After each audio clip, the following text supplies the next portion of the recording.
What's good, what's good? I am your host, Jason J. Will Does It. And I got my guy, Mr. What will he be today?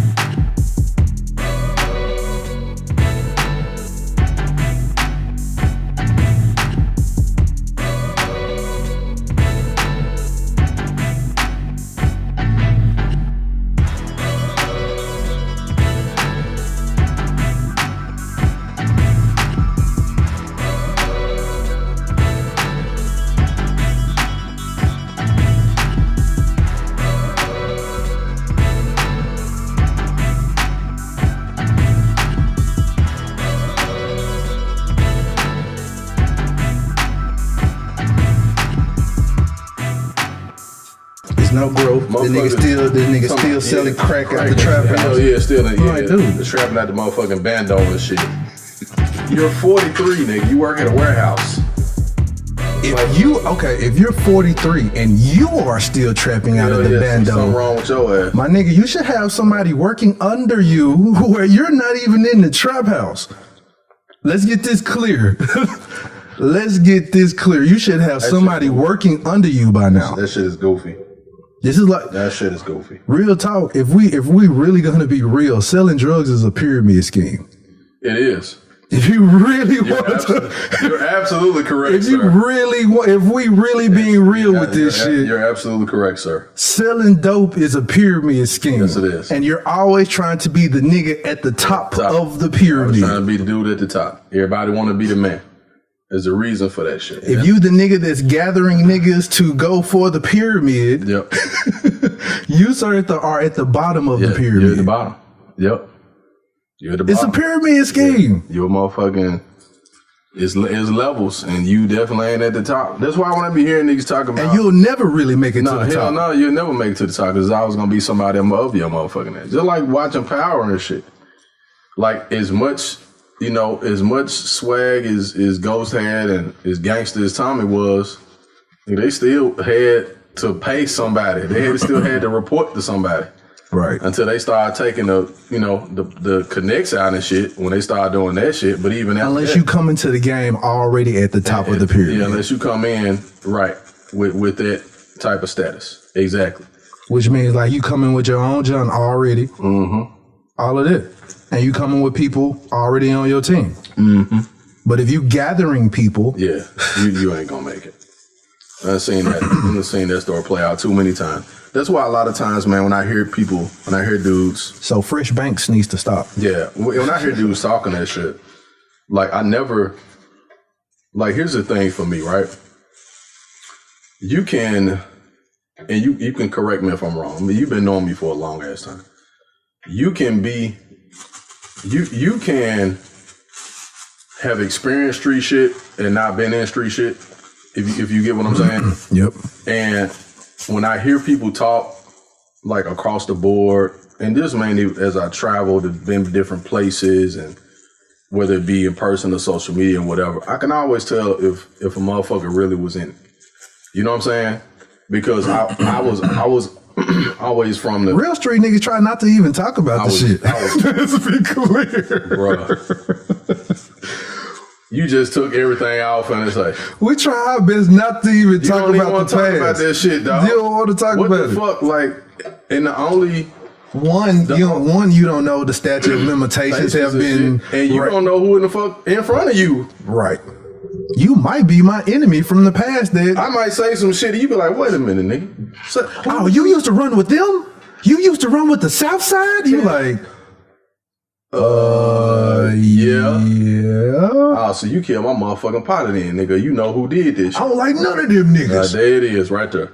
There it is. Oh, you one of them folk corner niggas. Mm-hmm. What? Huh? Mm-hmm. Like, no, I'm not. No, I grew up in Germantown. I have no clue what you're speaking of. I don't know that. Somebody was like, yeah, man, you remember you used to be trapping over there and shit. You know what I'm talking about? What's crazy? Over there on Trig and shit in Lauderdale. Hell no, nigga. What's crazy is a nigga that's 40 could never say they were raised in Germantown. Do you know that? Nope, they can't. Not well. Only a nigga who was born after 96 can say they were raised in Germantown. You know what? It's some that actually did grow up in Germantown. Actually did. Like what? Their last 2 years of high school? No. That actually like when Germantown was, if you remember, excuse me. Dude, Hickory Hill was just created while we were in school. Right. That was a new subdivision then. Yeah. But Germantown was actually anything where I live now. Excuse me. Was Germantown, where Old Germantown Road, anything past Old Germantown Road down to Hacks Cross and all of that, before all that was built up, that was all considered Germantown. And if you go down Poplar, when you cross over, what is that, Kirby, all of that was Germantown. So when I think I had to be, I must have been like 7th, 8th grade.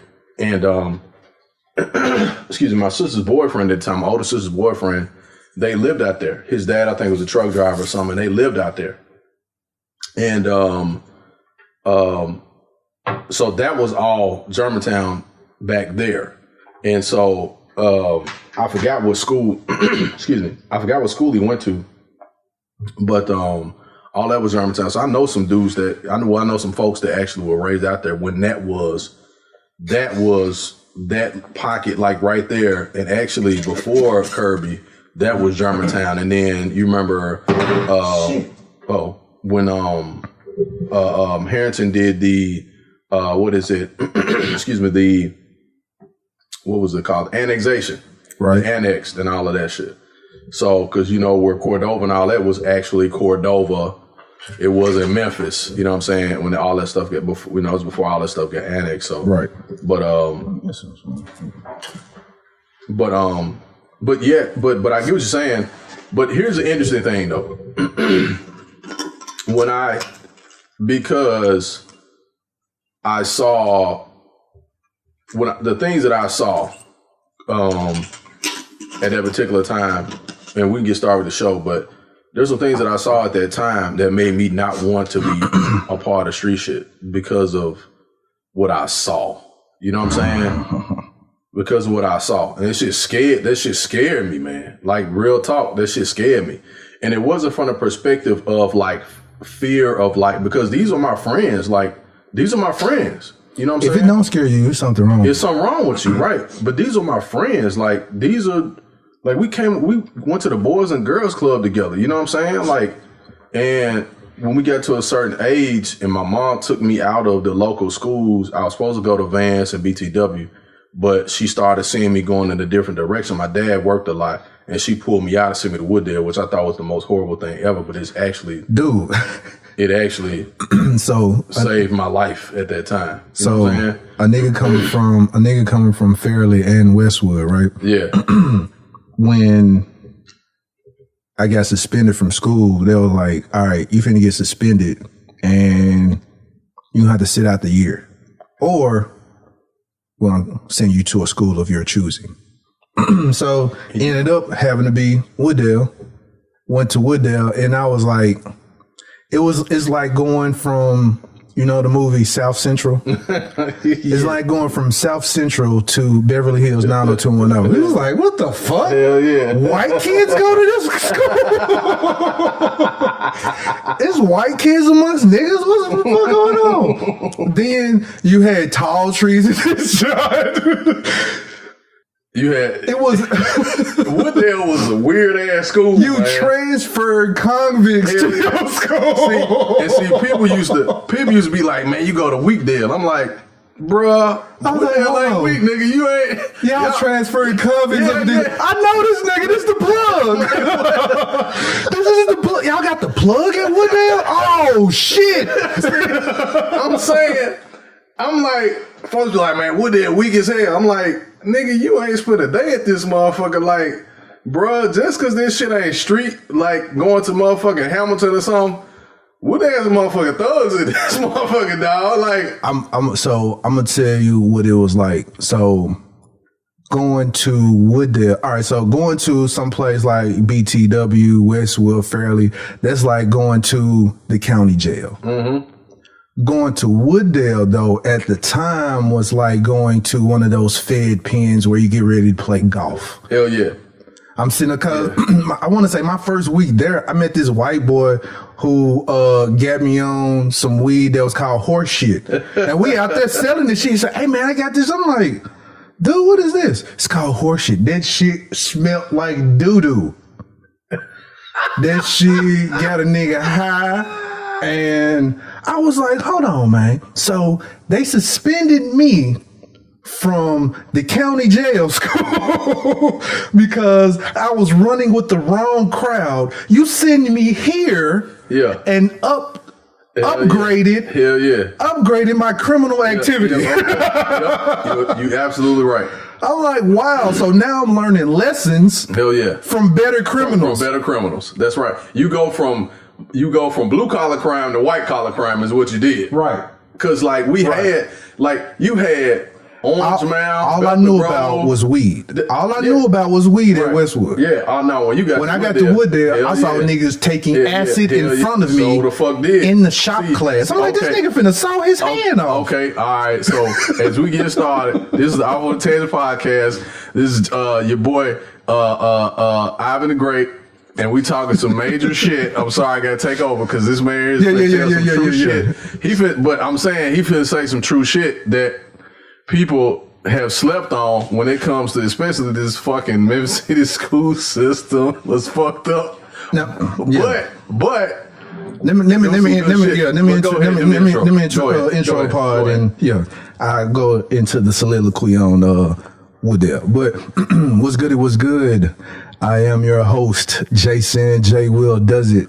And we're going to do something different. This is not the Bucket Hat Boys today. This is Williams and Shaw. Williams and Shaw today. And I am your host, Jason J. Will Does It. And I got my guy, Ivan the Grizzly the Great. What it do? This is Shaw. That's me. And we are the Off on the Tangent podcast, episode 68. Mm-hmm. We owe you one. We owe you one. That's only for the ladies. Exactly. And not for you hard leg motherfucker. At all. And we are the Off on the Tangent podcast, and we are already off on the tangent, as you can see already. Off on one. And so we are talking about the differences of schools. Yes. And how they are perceived. Yes. And so, mind you, Wooddale was a school it's a college preparatory school. College prep. That was the whole reason why they was like, you know what? Okay. So, cause my sister was smart. Well, my sister was smart. So I was like, well, since my sister's getting ready to go to this school, can he go here? And he was like, Wooddale, yeah, he can go ahead and go there. You don't have to sit out a year and go. I'm like, Wooddale? I don't want to fucking go to Wooddale. Pull up to the school, big ass words, Wooddale, college preparatory. Mm-hmm. College prep? Mm-hmm. Niggas walking around, khakis, polo shirts, all this other goof ass shit. I'm like, what the fuck these niggas like? Tommy shirt, Tommy down, polo boots, polo boots and shit. I'm coming from niggas just wearing gangster Nikes and LA Gear hikers and all this other shit. Mm-hmm. These niggas got polo boots, Tommy Hilfiger. Fresh in the motherfucker. Hell, I remember one nigga drove to school, had a Range Rover. I'm like, what the fuck this nigga got doing driving Range Rover? Motherfuckers had cars and shit. I'm like, I bet. Okay, I see what's going on here. This is high society criminals at this job. Hell yeah. So, like I say, eventually I was introduced to a totally different game. Mm-hmm. Totally different game. Mm-hmm. I'm like, shit. What the fuck I been doing at Westwood? This is some new shit. See, I'm like, bet. Man, look, I remember going to the junior high. So I was supposed to go to Vance. So that was my assigned school. So my assigned schools were Vance and BTW. And for historical purposes, right, I kind of wish I went to BTW for historical purposes. Right. You know what I'm saying? Right. And shout out to BTW, man. I always I got partners and shit graduated from there. My two sisters graduated Did they close that down yet? Is it closed now? No, it's still open. It's still open. Good. It's I think Southside got closed down. I think Southside was closed down. Shout out to all the Southside Bulldogs. Southside needs to be closed now. Well, you know. I mean, that was a school that everybody played for their homecoming. You knew you got to win. Yeah, I know, right? I know you got to win. Where the fuck is my lighter? Damn. I don't know, man. Hell no. Get that big ass lighter. They got that motherfucker from. That lighter so big it look like it's just for kids. Damn. You know how kids gonna use this shit? You know how kids always get the real big ass shit to play with. That motherfucker look like the Pez candy dispenser. That's what that shit look like. Exactly, that's what I'm talking about. Like, damn, what this shit got some lemon heads in that shit or something? So I was assigned advanced and assigned to BTW, and but at that particular time, you know, I was at an age where I was becoming, you know, I was at that transition age, I guess. Actually, I was at Lauderdale Elementary, and then my mom transferred me to Evans. Damn, man, you went to all the hood schools. Yeah, I did. Yeah, but Lauderdale, man, that's home, man. Like that's home, man. And I went to Evans, and then after I got done at Evans, I wanted to go back to the neighborhood schools. So we went to a registration advance. Man, my mom walked in there with me and saw my partners. And them niggas had gold chains on and shit. And he's the same niggas that grills and shit. Yeah. They were fresh as hell. They fresh cuts with some of them had the Nouvos and shit. They were 13 years old. She was like, we finna go. I said, Mama, these my. She was like, nope. I was like, man. I was mad at the motherfucker. I was like, God damn, I want to go to school with my partners. You know what I'm saying? Right. She was like, I already see where this. I see where this finna go. I see where this finna go. Man, she took me to Wooddale. I had to register late. So the first day of school, I wasn't even in the system nowhere. But she worked for the school system, so I could go to any school in this city. How long had you been going to Wooddale when I went there? So when did you come there? In what? I got there my junior and senior year. All right, 11th grade. So I had been at Wooddale since 7th grade. Gotcha. Yeah, okay. So I've been there since 7th grade. So, man, got the first day of school, I'm in that joint. I got, you know what I'm saying? I'm used to, you just wear whatever you wear. Like, nobody really said nothing about your clothes at the hood schools because, you know what I'm saying? Like, everybody's just kind of getting it in. You know what I'm saying? You fresh, but shit, you a lot. But no, they'll check and shit like that. But I'm just saying, like, it wasn't as that important because you had dope boy fresh and you just had regular fresh. You know what I'm saying? As long as you was regular fresh, you was all right. But when I got to Wooddale, motherfuckers had Tommy on and shit, and you know what I'm saying? I had my little, which at the time it was corn. I had fucking Lacoste. I had Izod polo on and motherfucking Levi's and some damn gangster Reeboks. Motherfucker checked the shit out of me the first day, dog. I'm like, I think it was how you was wearing it. It probably was. I ain't gonna lie. It probably was. I'm trying to be all studious and shit. Got my shirt tucked in. Cause when I first met you, sir, you was wearing some here we go. Some dress. This line ass motherfucker here. With some dress pants shorts. You had some. It was like some slacks, but there was some shorts. And you had some long ass church socks on. Man, ain't no shit on like that, man. Nigga, they was up here to your calves. They was pulled up to your calves. You were trying to be funny, I guess. I used to do shit like that on purpose, though. I'm like, what the fuck does this nigga got? I used to do shit like that. Shit, what? With a polo shirt. This nigga was like, I'm freshening them up. I'm like, dude, this nigga I used to do shit like that on purpose. Just so niggas start checking so I can start checking back. Cause that's how I came up checking. Like when I got checked my 7th grade year, I was like, damn, dog. I'm like, I'm minding my business. So it's like, you know, it's your first day of registration, so everybody got to go in the auditorium and shit, right? Right. And you sign the papers, and they got your little, you know, papers, you know, Social Security or whatever it is, and all that shit in there, and all the registration numbers and shit. And so I got up to walk. And the nigga said, damn, man, your shirt tight. Now he said, damn, nigga, them tight ass pants, them tight ass jeans on. And I stopped like, that nigga talking about me? And the nigga said, yeah, I'm talking about your ugly ass. I said, damn, bro. So I'm like, okay, this how it's finna be, right? That's all right. Somebody said your dry ass curl you get. They were like, damn, man, that shit was lame as a motherfucker. I said, oh, okay, this how we doing. Truth be told, Sam used to say a lot of lame ass jokes. I used to say lame shit. You used to get mugged plenty of times in the hall for saying something like this shit. Hey, look, let me say this right here. I made up for that shit though. I made up for it. I had some epic ones too. Yeah, you would have some epic ones, but then it's like right after you have the epic one, you'll try and say I didn't know when I cut it off. I didn't know when to cut it off. You don't know when to stop. You ain't know when to stop and leave. Yeah, I didn't know when to let this shit go. So you'll do a heat check right after that jump. You like, and then I go ahead and leave. You like, nigga, take your ass to class, nigga. I got smart though. I got smart. 12th grade year, I got smart though. I learned. Cause y'all niggas was like, damn man, you was alright till you said that last. Right. Sit your lame man. Now we go in on your ass. It's like, oh shit, I can't do that. It's like scoring 50 points and then losing the game. But I scored 50. Like, nigga, but you lost. That James Harden shit. Nigga drop 50 and lose a motherfucking game lose by 4 points and shit. Right. Lose by 4. Like, damn. Speaking of, what's up? I mean, I know we can go back to the school shit, but speaking of, what do you think of the James Harden shit?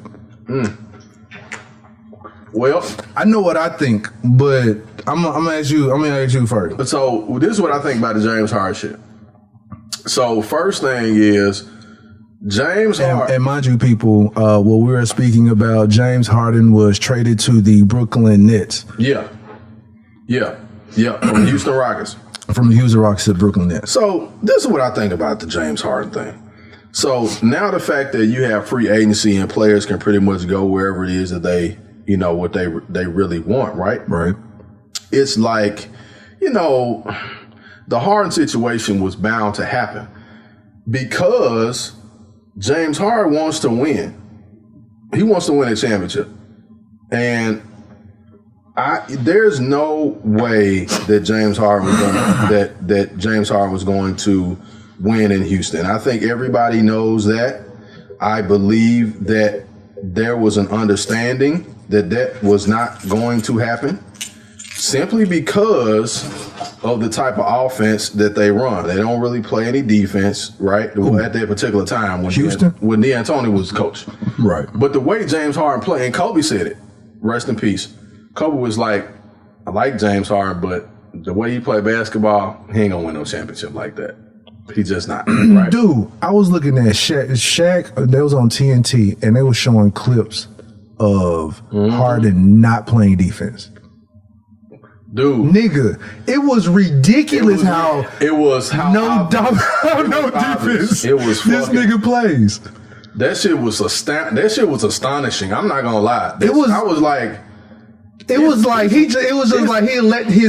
let his opponent run by him and then he'll just throw his arm up like he was trying to do some shit. He does nothing. It was amazing to me that, but we can't say that because the only reason why I say we can't say that is because his very first game in Brooklyn, the nigga was getting steals. So he does. So you can't say we can't say he don't play defense because he do get steals in games. I want to say he averaged like seven steals a game. Damn, he have 7 steals a game. That motherfucker steals in Zeke. Maybe it's like 3.4, something like that. But whatever it is, I'm with you. I know James Harden can play fucking defense because I saw him do it at Oklahoma City. But for the most part, he does not play defense because he knew he didn't have to. I'm trying to figure out how he paid his stats like that then to get the shit. Well, no. Because he do play it. It's like he plays it at certain times. We even go to the point and say that he a ball hog, but he was like in the top 5 of assistant point guards. So it's like we can't say he a ball hog when he averaging like 10 assists a game. See, here's the thing. In the game, the way that they play it now. So, because it be confusing how negative they talk about him about he a ball hog, he hold the ball too much and this, that, and the other. But I'm like, this nigga's stats don't show that. Okay, well, hold up. Now, so since you said that, let's go. Let's flip to Russell Westbrook real quick, and then we'll flip back to Harden. Westbrook kind of did the same thing. It was times in the game. Well, yeah, he don't have his stats. Yeah. Where, and I love Russ. I'm not gonna lie. Because he is paying attention to the board when he's looking at. You see that shit. Yeah. Russ used to watch the board during the game and shit. Yeah. And then his teammates started being like, well, shit. I'm gonna go along with it too. We're gonna go along with it too. Like, why we gonna get in the way of this shit? He the man on the team right now, so what we gonna get in the way for a complaint? And guess what? We all finna sit here and play and still get our check. You know what I'm saying? Playing basketball. I'm glad you brought him up too. So. And I remember games where Russ would have 19 at the half, 6 rebounds, 5 assists. The second half, he would start passing the ball. And guys would run pick and rolls and shit to get him open, and then he would kick out. They would knock the shot down. And then once his assists got up, then guys would start blocking out so he could run. Like they would shoot, they would box out and let him come around and get the rebound and shit. I don't know if you remember that shit. They started letting him do that. And you like, wait a minute. They let him get his number. Like that first season he got that, when he came out them 10 games in a row, he had a double-double, a triple-double and shit. And then that whole season, he averaged a triple-double for the entire season. That shit is damn near impossible to do. Like you gotta average, you gotta play 80, you gotta play at least 75 games, 76 games, and play 30 minutes a game to pull that shit off. But that's what he was doing. But that's what I'm saying. Yeah. But even in that, they were making sure that his time on the court was quality time. Like he was getting the rebounds, he was getting the assists, and it was games where... Man, I told you, man, Mother Nature trying to get us out of here, man. I don't think Mother Nature trying to get us out of here. Mile to cool to mile again? I think Mother Nature trying to get somebody else up out of here. It's like, it's keeping us sick, for trying to keep us sick. Even if you stand in the house, the weather keep flip-flopping. Nigga, it fucking snowed for like 5 minutes the other day. That's what I heard, but it didn't snow everywhere though. So it didn't. It snowed in Bartlett. It snowed in Bartlett. It snowed over here. Over here. I ain't see none at the house and didn't see none downtown. It snowed over here. It snowed in Bartlett, out of all places. Nigga, it was like 48 degrees when I looked at it. I was like, nigga, is it snowing?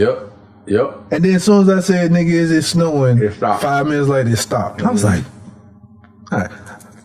But anyway. Sorry to interrupt you, but yeah. It's okay. But they do that shit. They know how to. These guys, one thing I will say about these guys, they're very smart. They know the ins and outs of this game that they able to play now. They know what they can do, what they cannot do. They know, because like I seen times where, man, Harden to stand there and let a motherfucker drive right past him and lay the ball up, and then he'll take off and they inbound. And it's like he'll pick and choose when to play the defense. Pick and choose when he want to play defense. And saying to yourself, like, damn, this man ain't playing. But then he'll go down and drop that motherfucker off like right behind him. But I saw how he would. I like how he played, but for whatever reason, if you ever look at him play, it looked like he coming up to court in house shoes. Have you ever just looked at him? It's like he's scooting his feet. He's just like he play like an old man. That's what he play like. He play like an old nigga at the gym. He play like he got house shoes on, because he knows, like, if I can shoot right, it ain't a whole lot of other shit that I really need to be doing. And then once I realized, like, he got that double step back, that travel that he gets away with, because that's a travel. I'm sorry. Y'all been arguing this for 5 years. That's a travel. That's a travel. Once he figured out that he could get away with that and he creates that space, he like, oh, I got you. And then defenders are like, man, ain't no use us crying. I'm traveling all over the world like Harden. Exactly. And once the defense be like, man, we can't guard it because that's one of my bars and one of my. See, I ain't gonna steal it though. One of these new niggas might steal it though. But it's already here first. So if you do, ching, copyright. Exactly. So continue. But Harden going to the Nets, to me, I believe now, because of the situation and who he's playing with, I think Harden's probably going to play. I'm thinking he's going to play better. When I say better, he's probably going to play better defense. He's not going to average 40 a game because you got one of the most prolific scorers of all time on the same team. I think he will. Well, he'll get his numbers. Put it like that.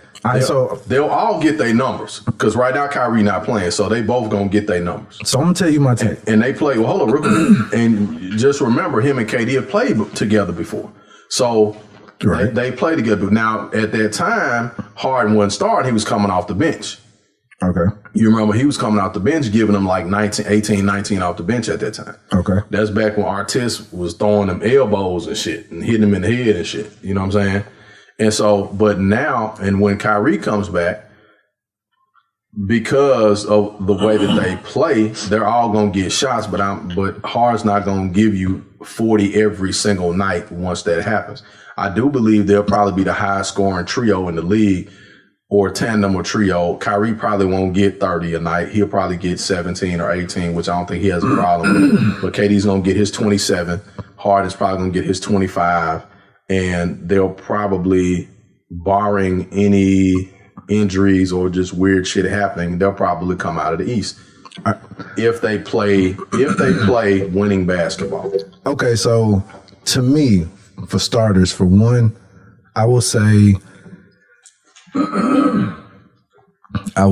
that I feel like Brooklyn gave up too much. Let's start there. They did give up a lot. Let's start there. They gave up a hell of a lot. And not to cut you off, I would not have given up Jared Allen. All of those teams that turned that deal down, there was like 4 teams that turned that deal down, by the way, because they had to give up too much. So go ahead. So I don't know if everybody knows. The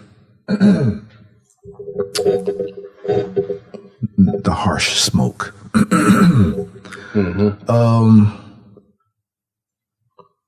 They gave up like 4 swaps, 4 second-round picks.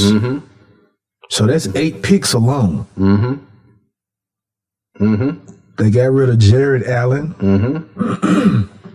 and that LeVert dude. Cares. So Cares is a baller. Cares is a baller. But that was a blessing in disguise for them. But so you got that. I would not have let go of Jared Allen. Jared Allen is your rim protector. The nigga blocking shots. He hamming niggas up. I would have kept that nigga. You could have gave away somebody else in that trade. Now, the mix of adding Harden to the clique.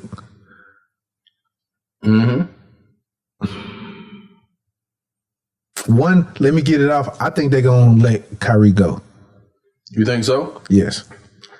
2, I think he gonna. So this is just what's the word I'm looking for? Conjecture, I would say. Conjecture. I think they're gonna get rid of Kyrie. Okay. And they might trade him. Okay. And they send him to Washington for Westbrook, and you're gonna have the OKC3 all over again. Damn. You think so? Yes. That's not a far-fetched idea. So that's not far-fetched. That's one. 2, with the addition of Harden, real talk, you said he used to come off the bench. He came off the bench. I think he's going to come off the bench in Brooklyn. And that will be the best thing for them if he does. That really would. So, all right, so you start Kyrie, Kevin Durant. When you rest Kyrie and Kevin Durant, you bring Harden off the bench. You got a monster coming with the additional 4. Did you see how that nigga ran the floor on his first game? Hell yeah. Even when Kevin Durant wasn't on the floor? Did you see it with the other unknown 4 people? That's all I'm saying. So you can now rest 2 of your best players, Kyrie and Durant. Yep. He run the floor, he dishing that thing, and he's shooting that jump. That's why I say he can still get 30, 40 points. Oh, hell yeah. So while they're rested, he can run a whole quarter. Hell yeah. While Durant and Kyrie rest. He can run like say for instance, Kyrie, Durant play the whole first quarter. Harden just come in and play the second into the half. Yep. They come out of halftime. Kyrie, Durant, fresh. Or you can, if you want to, you can entertain for a couple of minutes, put all three of them in.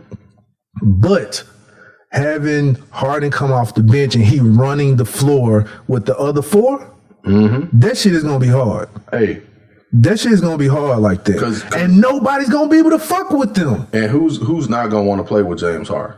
Right. You know what I'm saying? Like, you know, like them guys on the bench and shit. Like, who's not gonna want to come out and play with James? Because for one, the scoring burden is not gonna be on them at all, and him scoring is gonna give them open opportunities and shit. Nigga, I saw that nigga drive to the hole. He drew 4 people. He drew 4 people. He drew 4 people. He kicked it out to Durant, and Durant shot the 3. Hell yeah! How do you draw 4 people and you still got Durant on the floor? See, that's one of the things about the league now, as far as defense is concerned. There's so many breakdowns in defense. How the fuck do you leave Kevin Durant open? That's what I'm saying. That nigga who guard Kevin Durant should never leave. Like, never leave. And I've seen that shit go for you. Like, I've seen even them playing, like when teams play LeBron. And I don't care what the fuck going on. I'm like, I'm on this on Durant. Hell yeah. My back turned. Like, I wouldn't leave LeBron open. Like, and LeBron's not an excellent 3-point shooter, but I'm not leaving LeBron James open. I don't care who drives to the hole. And I'm not, like, if I'm AD and AD drives to the basket. If that nigga drove to the hole, that's your fault for letting that nigga go to the hole. I got my man. And I see that shit happen. Like, I see that shit happen with LA. Like, LeBron will drive to the basket and they'll leave AD open. I'm like, wait a minute, dog. Y'all must forgot AD can hit 3-point shots. Exactly. Are y'all crazy? Exactly. Like, okay, I'll leave somebody else. I'm going to leave somebody else open. But I'm not leaving them too. I'm just going to take my chances with LeBron breaking the defense down and getting to the back. If he does, hey, we can live with that shit. Exactly. But I'm not. Because he's going to do that. I'm not going to leave. That's like, I mean, in all honesty, leaving anybody open. But leaving Kevin Durant open or leaving Harden open, like, no, I'm not doing that. So like I said, I just hate that they gave up so many people. I hate I think it's a good look for Brooklyn. Harden, Durant, Kyrie, if Kyrie stays. But I think it would have been a whole better look if you kept Jared Allen. That's the only thing that I hate about this whole deal. I like Jared Allen. I would have, even if you gave away all those picks, I would have kept Jared Allen. I would have kept Jared. Now, unless they finna pick up some type of other rim protector within the season. Right. Which is possible. That's good. That although you still have all these scorers, that's still gonna hurt them, I think. Well, here's the thing. So when it comes until Dinwiddie come back. Dinwiddie, yeah. So when it comes down to when it comes to playoff time, you're gonna need that rim protector, because guess what? The other teams are gonna test your inside. They're gonna test your inside middle. They're gonna drive on your ass. They're gonna make you kick the ball out. But they're not gonna give you. Typically, they're not gonna give you open shots in the playoffs, right? So I just thought about something too. So what's that? So before it was actually Harden to be going to Brooklyn, they was thinking about Ben Simmons. Yeah. Actually, in all honesty, Ben Simmons can still go too if they let go of Kyrie. Kyrie can go to Philly. They'll have money. And they'll have cap space rather. That would be a good look too. But Ben Simmons said he didn't want to go anywhere. He wants to stay in Philly. He said he's glad that deal didn't go through. I think that was a deal that was on the table, but he mentioned, he was like, I'm glad because I want to stay in Philly. That's interesting. Well, think about this. So Philly, the market that he's in. Because he can't, it's apparent he can't play with Embiid on the floor with him. Well, think about it. So here's the thing. You have a center who's an actual center. He plays the center position. And think about the way when I say we came and playing ball, but really the way basketball is supposed to be played. I know now I still think he might end up at Golden State though. Who, Ben Simmons? You think so? Yes. I mean, he may. I'm not going to say that can't happen. I'm just saying that for what we're looking at right now, Simmons is never been a shooter. He don't want to shoot the outside shot. I'm surprised he's lasted this long in the league, not being able to shoot a three.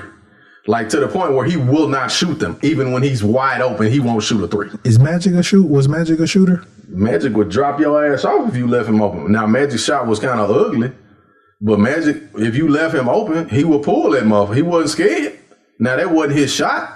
Like, Magic's scoring was going to the basket because I think creating opportunities for everybody else. Looking at Ben Simmons, I think that's what his game is like to me. It's like Magic. I never considered Magic a shooter. I never considered him a shooter. He was a scorer. He was a playmaker he was a playmaker and a scorer. So, and that's what Ben Simmons is. He's a playmaker and a scorer. Right, but I think the reason why people talk about his inability to shoot outside shots is because of the way the game is now. They want you to shoot outside. But if I'm a playmaker and scorer, I don't have to shoot a three. And I agree with you. I can drive to the hole, somebody collapse on me, I kick it out to a shooter. I agree, but what I'm saying is when you don't take an open shot, defenses would give that dude wide open shots, and he would not shoot it. Like his entire I think he shot his first three like last year. He been in the league, 4 years or something like that? I think he shot his first three and knocked down his first 3-point shot since he been in the league like last year. And the crowd went crazy. But why would I shoot a three if that's not my thing? I get it, but if you're wide open. That's like me trying to do that's like me fucking a bitch and trying to do some shit I ain't never done before and me trying to impress her. It's not gonna happen. Okay. So flip that. And she gonna look at me crazy. But flip that. You got a wide open layup. You can't finish around the rim, so you gonna pass it up and back it out and shoot that shot? He not passing up layups though. He's passing up wide open shots is what I'm saying. But he's not passing up a wide open layup. But you're passing up don't do that. Don't do that. No, it's the same thing. It's not the same thing. Yes, it is. You got guys. You're telling me that he's passing up a wide open layup? No. This is what you're just saying. Hold on. An open shot. But you gave an example of a layup. Listen to what I'm saying. An open shot. A wide open shot in the NBA. You're the top tier of ball players in the world. Okay. And you're telling me that you're going to pass up on a wide open shot at any given time.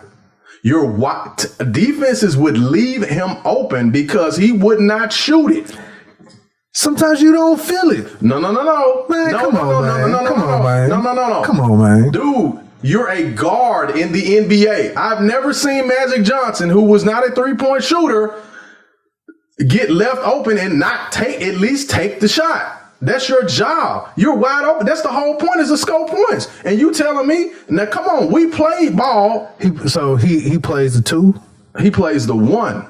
He's a point guard. He plays the 1. Okay, so if he is a point guard, that's not his job to shoot. Come on, man. No, we're not finna do this. I've watched complete seasons where Rajon Rondo he'll go a whole game without trying to score. So don't do that.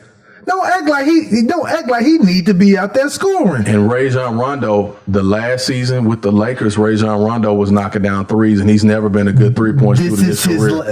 This is his last. But Rajon Rondo's never been a great 3-point shooter. And Rajon Rondo, it doesn't matter. If you leave Rajon Rondo open, he's going to shoot the ball. I am trying to tell you that I have watched his entire career for the most part. I have too, and he's been only averaging like 9 points. But having like 25 assists or whatever. Right. What I'm saying is being a point guard is not your job to score. That's always been a knock on Rajon Rondo's game. It's always been a knock on his game. Man, I can name off a few other point guards who that is not their job to score. I can name Gary Payton. Gary Payton was not a great outside shooter. But Gary Payton went for what has Ben Simmons' point average a game? I'll look it up. Because being upset that he does not attempt to shoot a 3 And I'm sure he averages like 25 points a game. You mentioned something about he averages like 25 points a game. I'm sure. Hold on. Who? Ben Simmons? Yes. I don't think Simmons averaged no 25 a game. Oh my God, you're off. Like you're off. It's either 20 or 25. No, for his career, he's averaged 16 points a game, 8 rebounds, 8 assists, which is point guard stats. Don't get me wrong. Those are point guard stats. Okay, that's all. Those are point guard stats. He's doing what a point guard should do. But hold up. What I'm saying is that if I can leave a guy open. Right? Let me ask you something. Hold on. You use an example. Okay. You use an example about hollering at a chick. You mean to tell me that if a chick leave the door open for you, right, in a situation where you can go out with her, you can smash her, whatever, right? You telling me because she leave you wide open because you really ain't good at conversation, and she leave the door open for you to holler, you ain't gonna holler? Cause that ain't what you do? You see what I'm saying? That ain't my thing. My thing ain't really engaging in too much convo. My thing is kind of letting her come to me. Well, if she open up the door for you to say something, you be like, well, I don't just really talk that much. But well, see, I'm naive, so I don't even know if she's doing me an alley anyway. But in the case that you know, right? You are giving this situation, and you know they giving you this. You telling me that it's okay for me to not shoot my shot when I know I got the wide open shot? Yes, it is okay. I don't think so, man. But we can move on. It is okay because what is your average, my nigga? It is okay to let that go. And my average could be, which if I'm the point guard, I run the offense. And if I have an opportunity to make my offense better by also becoming an offensive threat in some cases, not every time down the floor. Not every time down the floor. It might not even be the best shooting percentage shot to shoot at that point in time. So just because shot is always your highest percentage shot is always going to be the open shot. That's the game. That's the way you play. Until you miss it. It doesn't matter. You took it. Okay. What do they say? You ain't gonna. What is it? You only. What's the phrase they say? What is it? You miss. And it's good 100%. To see Dr. Dre doing better. Yeah, it's great to see Dre doing better. It's great to see Dre doing better. That nigga look healthy as hell. Like that nigga been on. Like he ain't never been sick. He's a billionaire, man. Billionaires got different type of healthcare. Hey, sir, take all of these stem cells. Yeah, exactly. Stem cells. I'm from Compton. I'll take them. That dude, that looks sick, man. What's his name? Harvey. Yeah. But anyway. I looked at what other teams turned down for Harden, and I'm with you. Like they were like, "Nah, we're not giving up our top young talent for this dude because he only got like 3 more good years left in him." To be honest, so we're like, "Nah, these guys got 9 years." I will say these niggas are going to the finals this year. They're going to the finals. They're going to the finals. There's nowhere they're not. Now, the only thing is, like you said, is not having a bench and not having a deep bench. And not having a rim protector, I think, is going to hurt them. Now, the game is scoring points now. I'm not going to lie. The way the game is played now, they putting points up. Don't get me wrong. I know how they playing it.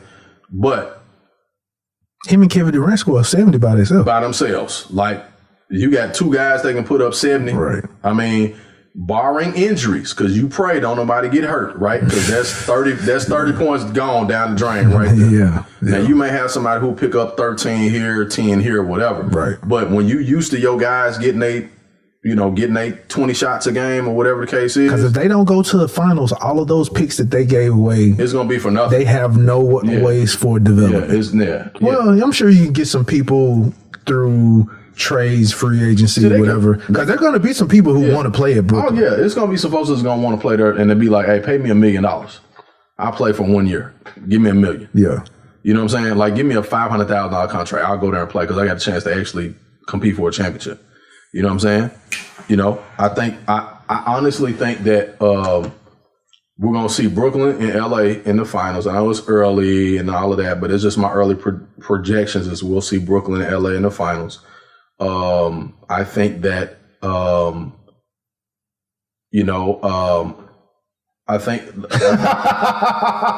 What is that? I was thinking about that meme that just came out. You know, that little comedian. He was like, when the trade went through, and he was like, Harden to the Nets. Oh, you talking I'm 36. Oh, you talking I'm about 36, man. Supreme, what is it? Supreme Dream? What's them dudes? Them dudes crazy as hell, man. That dude crazy as hell. That man was like, he was like, pass it off. He was like, hold up, Harden who? Harden who? That's so funny as hell. Man said, man, bro, I'm 36. I'm 36, man. Man was like, man, don't throw me the damn ball. Don't throw it to me. I'm 36, man.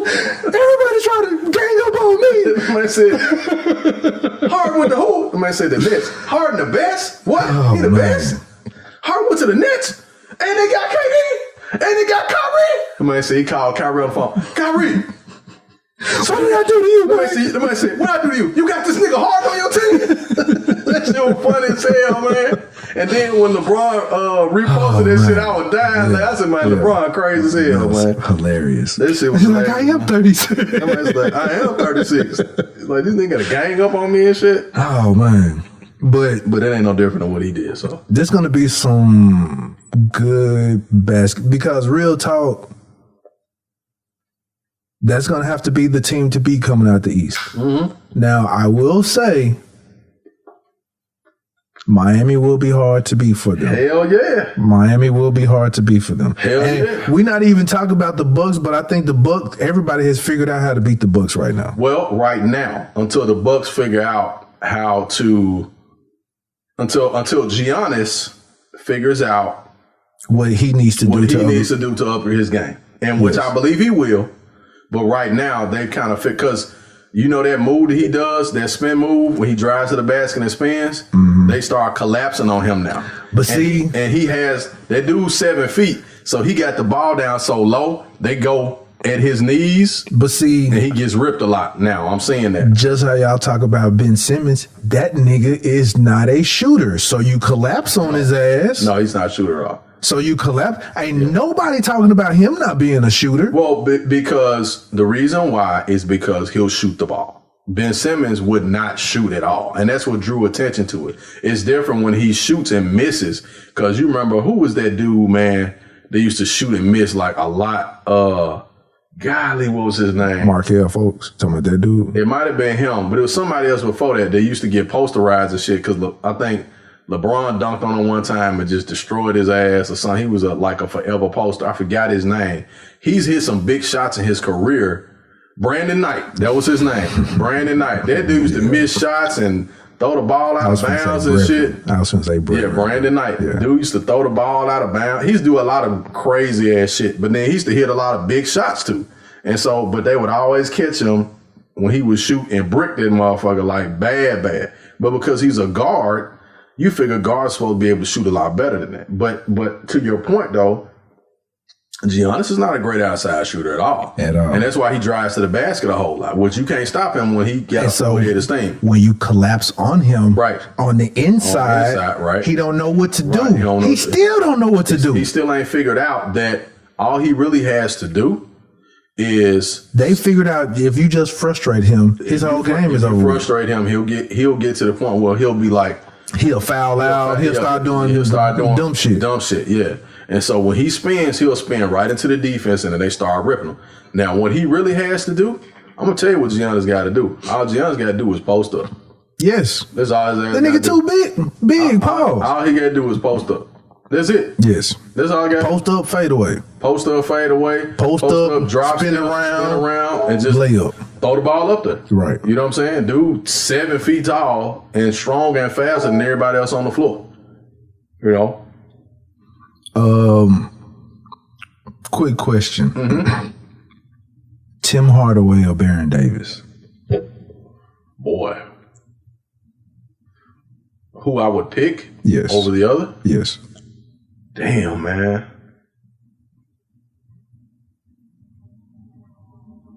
Damn.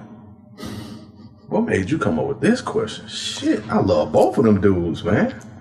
I was damn. I was watching NBA, what was it, NBA Jump or something like that. The Jump. The Jump, yeah. I was watching The Jump, and they were going through like top dribble guards or whatever like that in the league or whatever. So they went through a whole thing or whatever that they had named off. And then I heard Fizdale talking about, man, I can't believe y'all ain't got Tim Hardaway in the clip or whatever like that.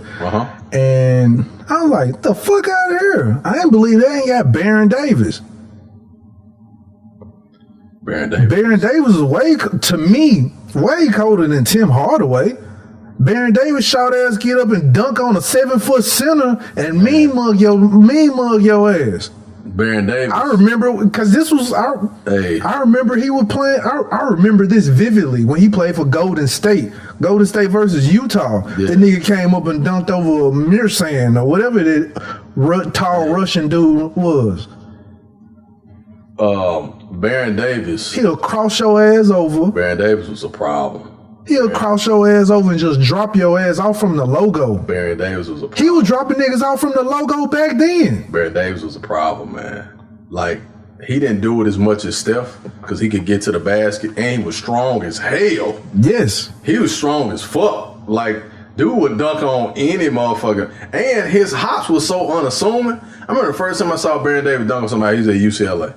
I was looking like, from the free throw line. That little fat motherfucker jumping. And so that's what we saying, like, damn, that little fat ass nigga jumping like that.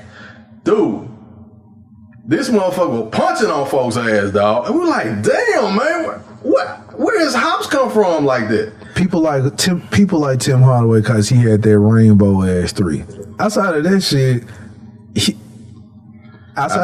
he is not fucking with Baron Davis. And Baron Davis will drop your ass off from the three. It ain't that big ass rainbow ass shot, but that nigga drop your ass off. You know, you shot back then. The rainbow shot was a shoot over taller guys, though. You know what I'm saying? Because Tim Hardaway wasn't a go to the basket dunk on you. Tim Hardaway was more of an actual point guard. Now I'm gonna tell you who Tim Hardaway used to fuck up and kill all the time was that damn John Stockton. He used to embarrass his ass every time. I mean, every time they got on the floor. He hit him with that UTEP two-step, that same damn move in between the legs and come back. Yep. Stockton ass used to be like, what the fuck? Like, why I can't stop this motherfucker? But see, that's okay. So that's all he had was that little signature move. Baron Davis had so many fucking moves, man. That shit worked though. Okay. That shit worked. It worked for a lot. It worked like, It worked for a lot because that run TMC, them motherfuckers was cold. I understood what I had Allen Iverson. I understood what I had Chris Paul. I understand. Baron Davis better than Chris Paul. I believe so too. Baron Davis, hell yeah, Baron Davis better than Chris Paul. I believe so too. Yeah, fucking right. But Baron Davis was not, like I said, Fizdale was talking about Hardaway. He's like, I can't believe y'all ain't got Tim Hardaway. And the two, I was like, dude, man, I'm sitting up here like, why ain't got Baron Davis? He needs to be in the conversation, but Baron Davis absolutely needs to be in the conversation. The reason why Baron Davis is probably not in that convo was because his attitude. He was gangster with the shit. Exactly. You know, them Cali, them West Coast niggas. The niggas from the Bay. Yeah, the niggas from the Bay. Like Jason Terry and all of them, they talk a lot of shit. Like they always talked a lot of shit. Gary Payton, they always talked a lot of shit. But Baron Davis, one thing I remember Baron Davis doing, and because he would talk can shit to your ass too. Yeah, he would tear your ass. He would tear your ass up like the whole time. No, I'm talking about he would talk can shit to people higher ups in the league. Hell yeah, that too. Mm-hmm. So that's the reason why I believe that they don't really fuck with him and talk to him like that. They pretty much Mark Jackson his ass. Well, you know, Baron Davis still gets some respect. But sometimes those guys like that, once they are done playing, they get away. They go back to the element that more suitable for them. You know what I'm saying? Because they, you know, them, like I said, like we said, them Bay Area niggas, they on a whole, you know, they are a whole different culture. You know what I'm saying? Like still smoking weed in front of your face. Exactly. You know what I'm saying? Like I remember Jason Terry. Like, because I know Baron Davis still smoking weed before the game. Hell yeah. Shit. Matt Barnes motherfucking ass. But you know what? What's funny? You know the league ain't testing for weed no more. Did you know that? Hell yeah. League ain't testing for weed no more. They said it was for this season, but they not testing no more. They're not testing no more. Think about a lot of your big markets is on the West Coast, and on the West Coast is legal. that shit? Why you gonna test for something that's legal? They can't fuck with it because they already know their guys are smoking that shit. I wonder why jobs still even ask for drug tests. I mean, like, to keep black folks from getting jobs. I mean, like, are you just testing for, like, are you testing outside of weed, or is like that is because I'm gonna tell you something. What I heard about those drug tests is those drug tests only pick up certain shit. Right. They don't pick up all the shit. They only pick up like THC and weed and methamphetamines and shit like that. Yeah. Well, it can't. I want to say drug tests can't pick up like cocaine because I don't think stuff like that stay in your system that long. Now, would you rather have a motherfucker driving a forklift on cocaine than you would a motherfucker that just smoked a joint? Hey, cocaine gonna keep you up. You alert. Cocaine will have them forks on that forklift up in the air, and you thinking them motherfuckers down. You driving full speed and kill a motherfucker. Yeah, you are going zoom. Yeah. I said, man, let me tell you something. I worked in the warehouse before, so have I. So yeah, that's I seen a motherfucker on crack. So you can believe this shit. Zoom Empire. I knew a motherfucker was a functioning crack addict, right? Was a functioning, I'm not talking about functioning cokehead, functioning weed head, functioning pill head. He was a functioning crack addict. He was on crack.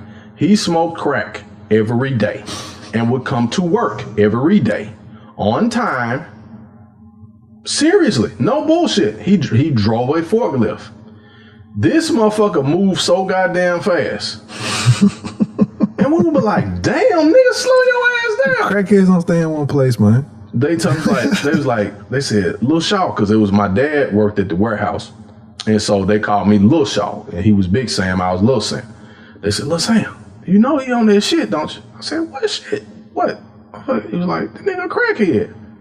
I said, man, ain't no damn crackhead coming to work every day on time and shit. They was like, no, for real. You have functioning crackheads. He smoked crack every day. I said, hold up, dog. Wait. The crackheads I know can't do nothing but steal and motherfucking do. He said, no. He know that he can't smoke without working. Exactly. So he comes to work. He figured this shit out. Like, oh damn, what the fuck I'm gonna be out on the streets and shit for? This man came to work every day. Now I'm gonna tell you when he would. I seen this shit. We'll get into that in a minute. He would do this shit here. Him and this other dude who was a recovering. He was out of rehab. From Chicago, a recovering crack addict.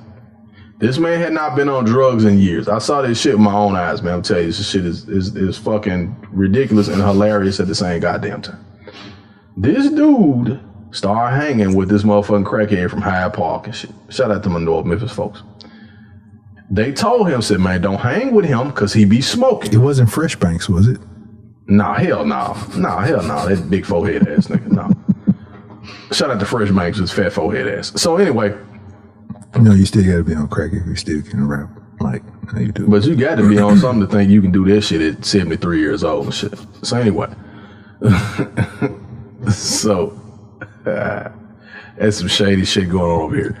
So anyway, so this motherfucker, man, they told him, say, hey, man, don't hang around, dude. I'm the gangster. Stop it, dog.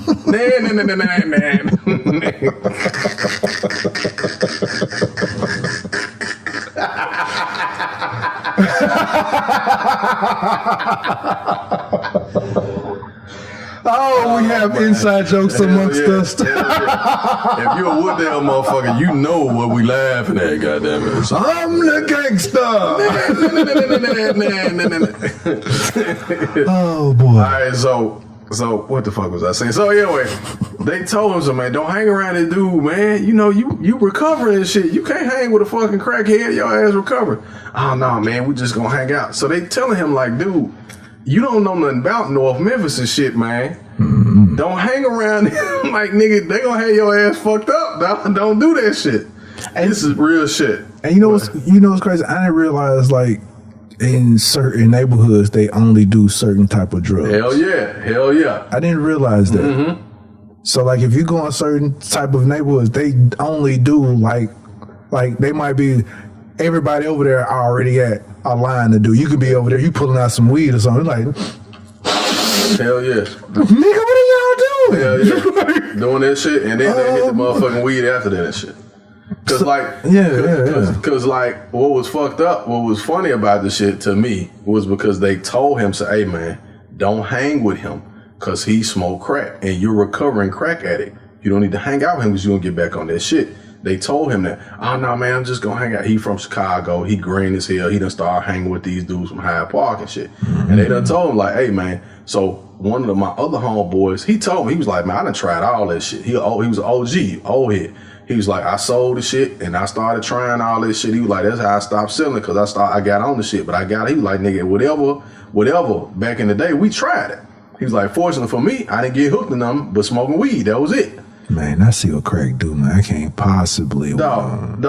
But see, they was older than me. They was OGs. Like, and this was when I was in my 20s. They was in their 30s and 40s. You know what I'm saying? Mm-hmm. And so I'm talking to him and I'm telling him like, hey man, don't hang with dude. Like he really on that shit. Man, he be getting money. I'm like, yeah, but he be spending that shit, dog. Like, he be broken the motherfucker, like, for real, they get money, but he buying 8 balls, yeah, that's what I'm saying, man. Like, don't do that shit, dog. 8 ball costs a lot. That shit ain't cheap, nigga. This motherfucker, man, I wouldn't know. I'm just guessing. So, this man decided he gonna hang out with this dude. So, it was a holiday. We got bonus checks at the warehouse. We got bonus checks around Christmas time. I never seen no shit like this before in my life, man. This dude went and bought a fur coat. He bought it from like a pawn shop. I think he paid like $200 for it. It's a real fur coat though. Old school fur from King Furs. He bought this motherfucker. Bought him a new car. I think he spent like $900 at the time. This is like 99, 98, 99. I think he paid like $800-900. Bought him a new car. Nice little ride to ride back and forth to work. Bought him a fucking fur coat from the pawn shop. So he wore this motherfucker to work, but he left it in the car. And we was like, damn, nigga, you wanna got a fur coat and shit? So they was all, you know, praising him and shit. And the first thing that came to my boss' mind was like, you know what? He said, that nigga gonna be fucked off next week. He said, he gonna sell that motherfucker coat for some crack. That shit was funny. I'm sorry, man. That shit was funny. I said, keep you gonna sell it? He said, that motherfucker gonna be gone. He said, and then but that's why he got it, because said, it's a barter. It's a bartering that's piece. What he said. He was like, you know what? He set himself up. He already know what he doing. He was like, he already know what he doing. Man. He said, I get this shit, and then when I need to use it, I'm gonna use it because I ain't gonna have no money. Like, hey man, this King Fur. Man, look. Hey man, this is a King Fur, man. Give me that. This is a real fucking story. This is a real. I'm not making this shit up. Because he can get more than $200 worth for that coat. For the coat. This is a real story, man. Oh my God. This dude get a G-ball worth of drugs. Nigga. These motherfuckers got that money. Oh my God. This shit is crazy. They had a crack party like Dave Chappelle. $20,000 crack pyramid. I'm here for the $20,000 crack pyramid party. These niggas, this is no lie. These motherfuckers left work on a Thursday. This motherfucker didn't come back to work till the next Thursday, dog. Oh boy. They said that man was at the car wash on Hyde Park on Hollywood. The little young niggas was driving his car around and shit in the neighborhood, man, peeling his shit. His coat was gone. This nigga was asleep on the ground under the motherfucking car wash in none of his drawers. So my boss at the time, he stayed in Berkeley. He was from Hyde Park, so he grew up with all them, so he had got all them jobs and shit. He said somebody called and said, hey man, this man down here. He was like, what? He said, man, you need to come get him, man. He done got fucked off. He said, all right, I'm coming. He said when he hanging with them niggas. Is Berkeley part of the mail? Berkeley? No, not really. No, not really. Berkeley is like off Summer and shit over there. Like that's Berkeley actually kind of like in between. It's kind of like North Memphis. Kind of between North Memphis and the Mount. That's what it is. Kind of, sort of. Gotcha. Okay. So, this man, dog, this is no motherfucking lie, man. This motherfucker got fucked this up. better be riding for his life. It was gonna make it. Bitch, what the fuck? I think they're gonna have her funeral at the end of the show. That shit is over, nigga. It look like, god damn, Jennifer Love Hewitt? What the fuck? Shit. God damn. She look good as anyway, what's wrong with me? I like black women. See, that's how it starts. That's how it starts. Oh shit. Like what's it called I'm gonna get you sucker. My white Nubian princess?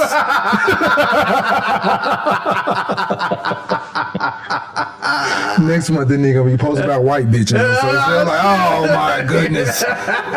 Samuel. This ugly ass nigga done sold out. Shit. Oh man. So man, I got these white bitches.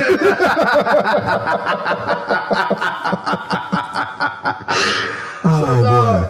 This man at the car wash in his drawers sleep, dog, sleep, man. They go pick the man up and shit.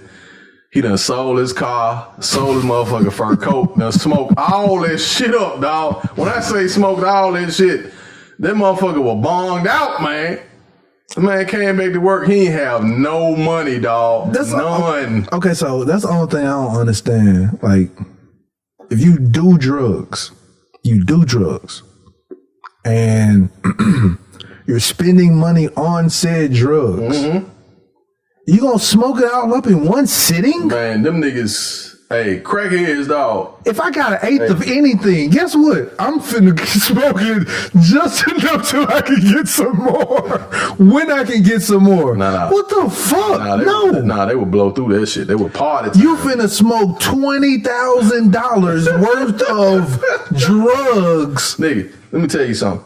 I remember. In a few, do you know how long $20,000 worth of drugs can last you? No bullshit. It should last you a month. No bullshit. Or more. No bullshit. No bullshit. So I remember. That is crazy. Make sure I phrase this shit right. So I had crackheads in my family. I had crackheads out in the neighborhood. That's a problem. No, this is no bullshit. So it was a lady went to our church and she told her testimony how she used to be on crack, how she got on crack by being an undercover cop. That's a whole different ball game. Like, I can't even see a person smoking a brick of weed in a week. Hell no. See, you be sick as hell. A brick in a week? You be sick in the motherfucker. That's not even $20K though. Check this shit out. She said, this is no bullshit. She said she had $1,000 a day crack habit. And I said to myself, when I was a kid and I heard that shit, it was unbelievable. I was like, how the fuck do you smoke up $1,000 worth of crack? She was like, that's how much money was in the street at the time. Like real shit. She was like, we were selling it and I was smoking this shit. At the same, she was like, I was smoking that much. And I was like, what the fuck? But then, just hang around my cousins and shit. They informed me on what the prices was. And I was like, now this shit made sense. So after time passed, I'm like, damn, you mean to tell me you smoke that much crack a day and you ain't dead? I'm like, what the fuck? And I know people hit this shit one time and they was gone. Heart explode and shit, all that shit. Now, I will say with that, not trying to big up crack or whatever like that. No, not at all. With that, it's like, I don't know. I can't remember how it is exactly, but once you hit it, that first high is so amazing. Yeah. Everything else, when you smoke again, it doesn't match it. You're trying to get that first shot. Yeah. and you never get that. You never get it again. You're chasing it. Yeah. So you'll get you'll get glimpses, something similar to it, but you'll never get that first. And they would keep trying it to try to get it, even in one sitting. They would keep trying because after a while they didn't have tolerance. Or you smoking more and more. Like, man, that's why, man, people end up ODing and shit like that. Yeah. And that's why, man, I was terrified of that shit, man. I was terrified of that shit growing up, bro. I was terrified of that shit. That shit scared the shit out of me. But what people don't realize, when you smoke it that first time, you burned that synapses in your brain. Mm-hmm.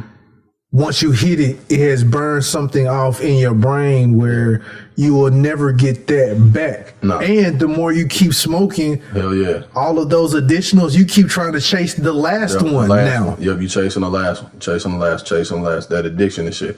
That's man. I had a homeboy growing up, man, and his dad got on that shit so fucking bad that he was stealing newspapers and shit to sell them motherfuckers. Like, he would go through the neighborhood, they would throw the newspapers at 4 o'clock in the morning. By 4:30, them bitches be gone. That nigga was up stealing them motherfuckers and reselling them and shit. On the corner. Hell yeah. Hey man, I got these $2 papers, man. But then, crack prices, crack prices, the Sunday paper was $2. They was selling motherfuckers for 75 cents and shit. Just to, because they knew people was gonna buy them from. So they would have to go steal 3 times the amount just to get the money for this shit. And like, that shit was so fucking sick, man. Like, seeing motherfucker walk down the street butt ass naked. Like, seeing motherfuckers, you a kid riding your bike and motherfucking crackhead sucking somebody's dick in the alley and shit. That's why I could never do the corner jump, because once you see what go on the corner for the shit, if you got a conscience a little bit, if you got a little bit of conscience, you can't do this jump. Mm-hmm. Like, the stuff that sometimes you'll hear about. Like, I ain't gonna say I've heard. I've seen niggas be like, who ain't got money. Mm-hmm. Like, if you going to get something real quick, if you trying to go cop something and you ain't got no money. Hey man, I ain't got it, man, but let me go and get a little hit, man. Niggas willing to, they're like, man, you gonna stun me with your stun gun. They want them to get electrocuted. Hell yeah. Whatever. To get the hit. And you watching the niggas stun them. Hell yeah. Shake, then they wake up and then they get the junk. You like, dude, man, I'm finna go, man. You know how they show the little meme of SpongeBob getting up? Hell yeah. I'm gonna go on and head out. Hell yeah. It's like that shit. It's like, dude.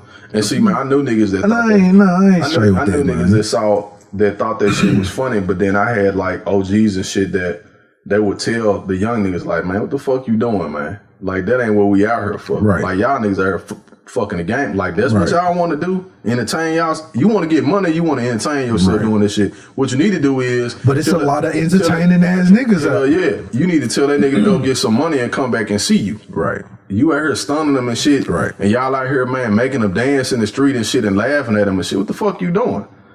You know what I'm saying? You drawing attention to your motherfucking self. Drawing attention. You know what I'm saying? If you stunned him too long, if that nigga just so happened to die, now you got a body down. You got a body out here.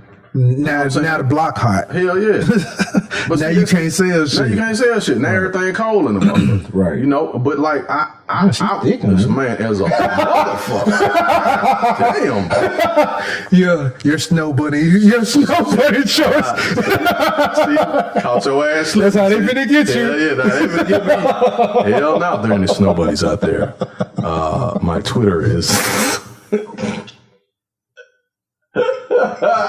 This is gonna kill me for this shit. I'm sorry, I'm a single guy now, so I think I can try a little better vanilla. Just to see how it is, ladies. Sorry.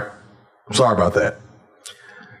My birthday is in September, by the way. According to the words of Dr. Sebi, if it is void of any color, sir, it is like not cauliflower, good. like cauliflower. They say about cauliflower. It is not good for you. If it is void of any color, it is not good for you. Like, cause I said, you eat cauliflower. He was like, cauliflower? This shit ain't got no color. Don't eat that shit. That shit ain't real. If it come from the ground, if you saying something come from the ground and they ain't got no color to it, come on now. No. Well, yeah, you're right about that, sir. So again, I'll just try it one time.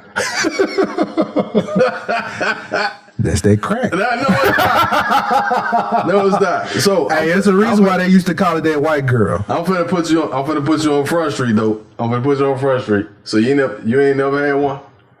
I used to date an Italian. She was Italian, sir. I never dated an Anglo-Saxon. Italians ain't white though. Italians are black. In all honesty, Italians are black. Okay, so no. Everything Italians have in culture, this is no bullshit, were given to them by the Moors. So no, I've never dated a white girl. Yeah.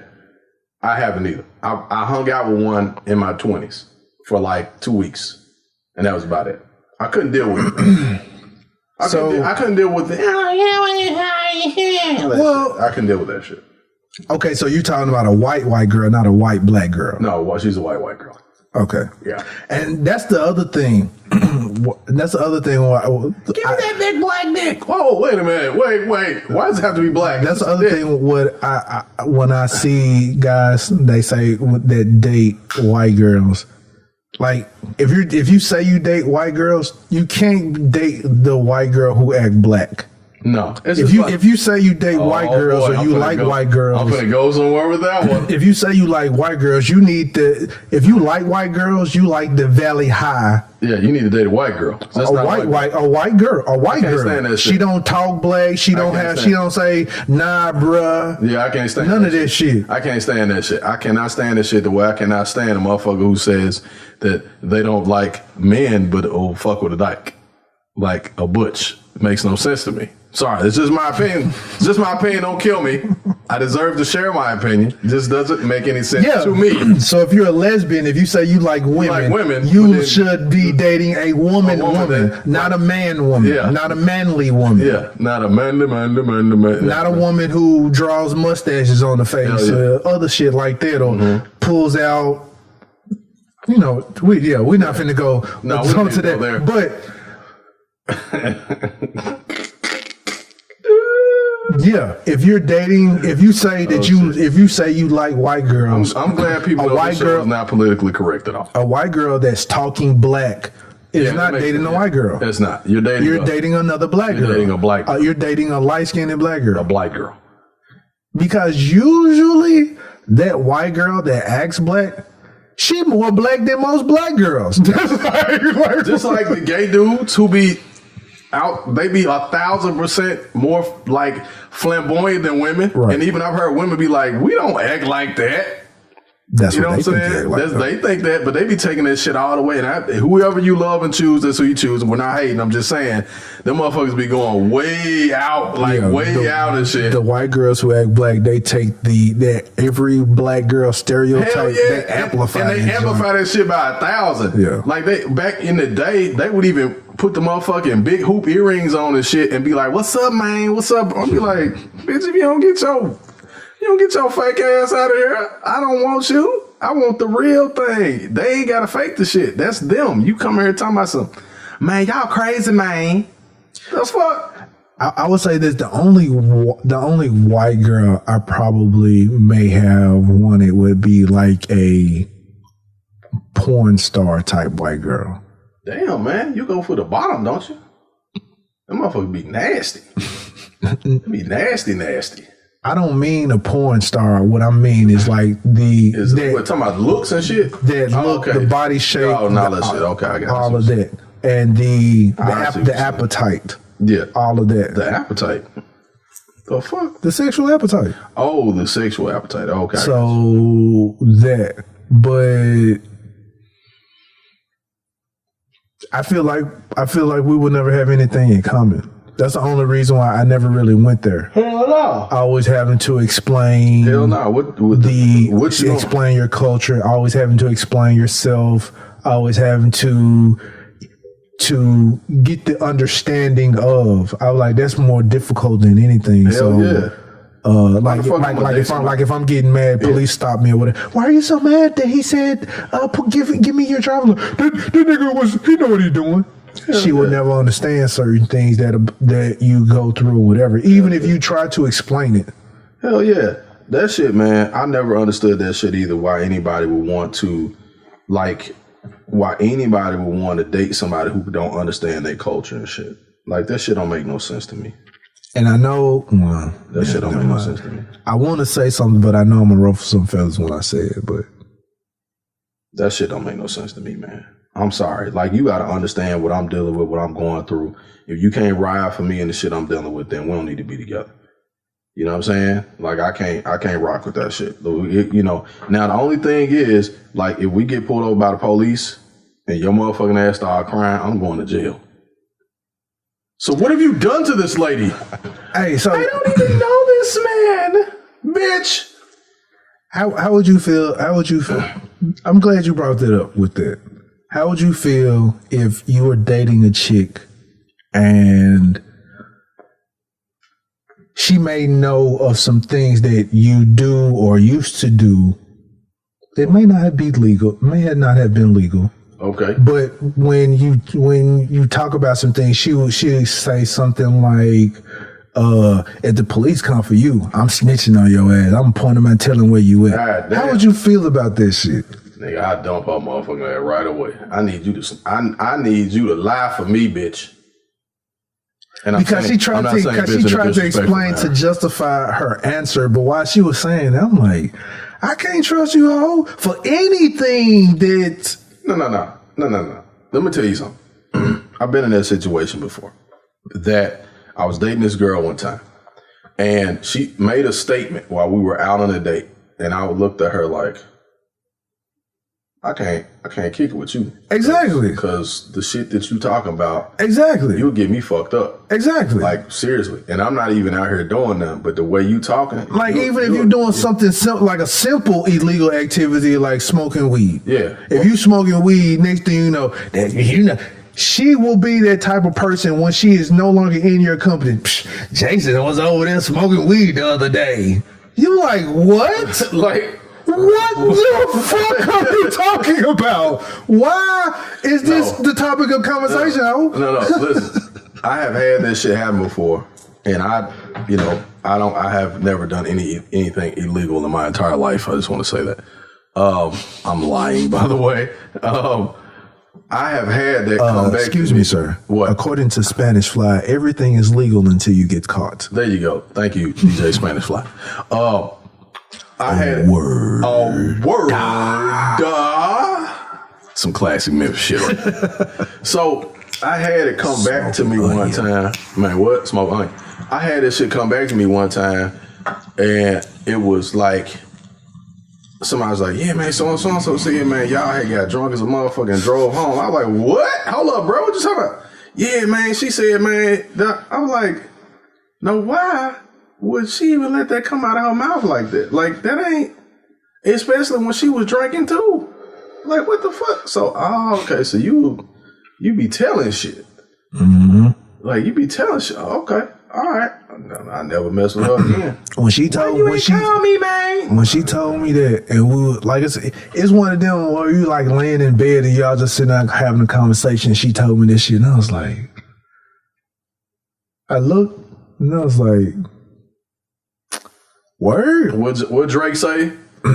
Don't pillow talk with the women that be saying you, because when she get done with you, she gonna tell another nigga. Oh, it was no pillow talk. Okay, so it was like this. You know how like sometimes you just give a little information just to see what the person do. Just see what they gonna do with it. Yeah, I do that shit too. So I do that. It was a little information given because you know what I'm saying. If you are. We'll just say, if you are like, we'll give an example. If you're like Ghost in these streets, if you like Ghost in these streets and you doing some illegal activities and this girl that you're kicking it with or whatever, and she just be like, you just be like, man, if I was hot in these streets selling this dope, whatever, blah, blah, blah, blah, blah, and all of a sudden she say, I wish you would. If you were selling dope, if the police come my way, I'm telling them, I'm pointing them in your direction. Cannot be trusted. When she said some shit like that, I'm like, dog, why you gonna point them in my in a nigga direction? She was like, I done been in that situation before, and I ain't finna get so and so. I'm like, dude, Okay, I get that, but you do know that you don't have to say a word. And most of the time, You not saying a word and just being, hey, I don't know. They're unaware if you really know or not. most of the time, a lot of people get caught up because somebody starts running their mouth about shit and ain't even been asked no question. Exactly. And at that particular time, even in the situation, that cops will tell you this shit. That a lot of times it just be a motherfucker that just start talking and they ain't ask shit. They be like, man, we just wait around to see who's scared. That's all we do is see who's scared and ask them the question. No. And not even ask them questions. Be like, so what do y'all know? The Man, police just I don't wait know for you shit. to talk. I don't know shit, man. All I know is, oh, okay, what you know? Like, you know what I'm saying? I'm gonna tell you, the with the police, they just want you to talk. Once you talk, you talk. And the thing of it is when you talk too long, you tell on yourself. I remember we was standing outside one time. So it's that term, you talking too much. We was standing outside one time, and it was a couple of us. We was just Damn, outside. what the fuck? Hell yeah, it looked like the Hulk through that motherfucker. These shows be ridiculous as fuck. Right, like what the fuck? How the fuck this bus get into this skyscraper building? Yeah, the side of the motherfucking skyscraper and shit. What the fuck is this shit? It's Fox TV, so you know they be embellishing shit. Oh man. And so we outside, we just standing out there and shit, you know, my boys, they doing their thing, but I'm just out there with them. Like, you know, you in the neighborhood, nigga. This is your partners and shit. Like, you know what they doing. You ain't doing it, but you out there. You know what I'm saying? And you know when time to take your ass home. You know what I'm saying? When shit really getting real, you be like, all right, man, I'll let y'all, man, I'm finna head out. You know what I'm saying? They're like, oh, okay, dog. Or they be like, hey, man, you might have gone to the crib, you know, finna do some shit. Like, oh, okay, all right, cool, I'm out. And I've been in that situation where they like, damn, man, I go motherfucking, we used to call them 5-0 and shit. Man, come motherfucking 5-0 and shit. Man, put that shit. Like, oh, okay. Hand that shit, you know what I'm saying? What's up, y'all? Man, shit. And then you stand there.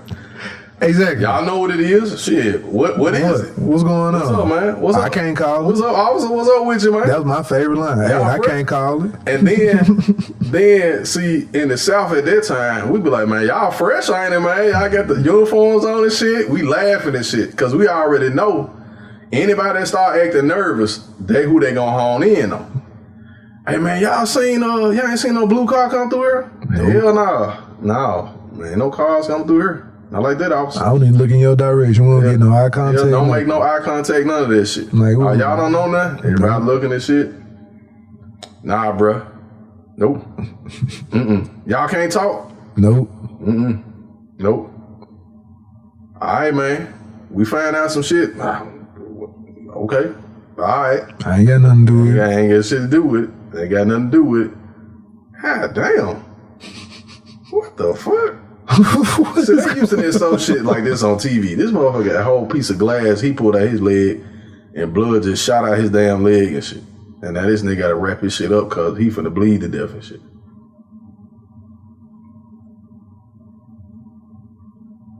In the time of the disaster, you think you'll be able to do some shit like that? Well, you know, they say, or do you think you'll run away? I was finna say something real fucked up. I'm gonna be quiet. No, you know, survival kicks in, right? And the human element begins and you do shit that you wouldn't normally do in situations where you have to survive or if you have to help somebody else survive. And so I think it depends on the situation, like figuring out what I could do to help somebody if I could help them. But if I could not help them, I would be like, well, you know, you finna go see God and tell him I said hello. I'm getting the fuck out of here. I'm sorry. I can't save you and myself. Right. And self-preservation is gonna take over. You know what I'm saying? You know, it's not always that easy of a decision to make, but sometimes the human element kicks in and you're able to help somebody in that situation. You know what I'm saying? Sometimes you're not. You know what I mean? So, you know, if you can't help them, you can, cool. But if not, you know, it is what it is. But anyway, so have you got your... Well, go ahead. I got you. No, I'll ask you in a minute. Go ahead. Go ahead. No, it depends on what your question might be. Well, I was gonna ask you there's a couple things before we wrap. I want to make sure I mention. But go ahead with yours first. Mine's going to be about censorship. Well, go ahead with that. That's fine. Go ahead with that. What you think about big tech, I would say, with this censoring 46 minus 1? Okay, so real quick, I'm glad you brought that up because I got flagged today for a comment. I told you. I got flagged for a comment, but check it out. So I noticed several people, not a bunch on my timeline, but I know several people on my timeline that have been in Facebook jail recently for like standards against community. Now, this is shit that they've said on Instagram and shit that they said on Twitter that they didn't get flagged for, but they got flagged for it on Facebook. What I did find out about Facebook was they put a lot of pressure on Zuckerberg to hone in on anybody that makes any type of racial disparaging remarks, and it began with the sexual, like the like calling somebody a faggot or something like that. It began with that, but now like you can't say hoe, like HOE, which is a slang term for whore.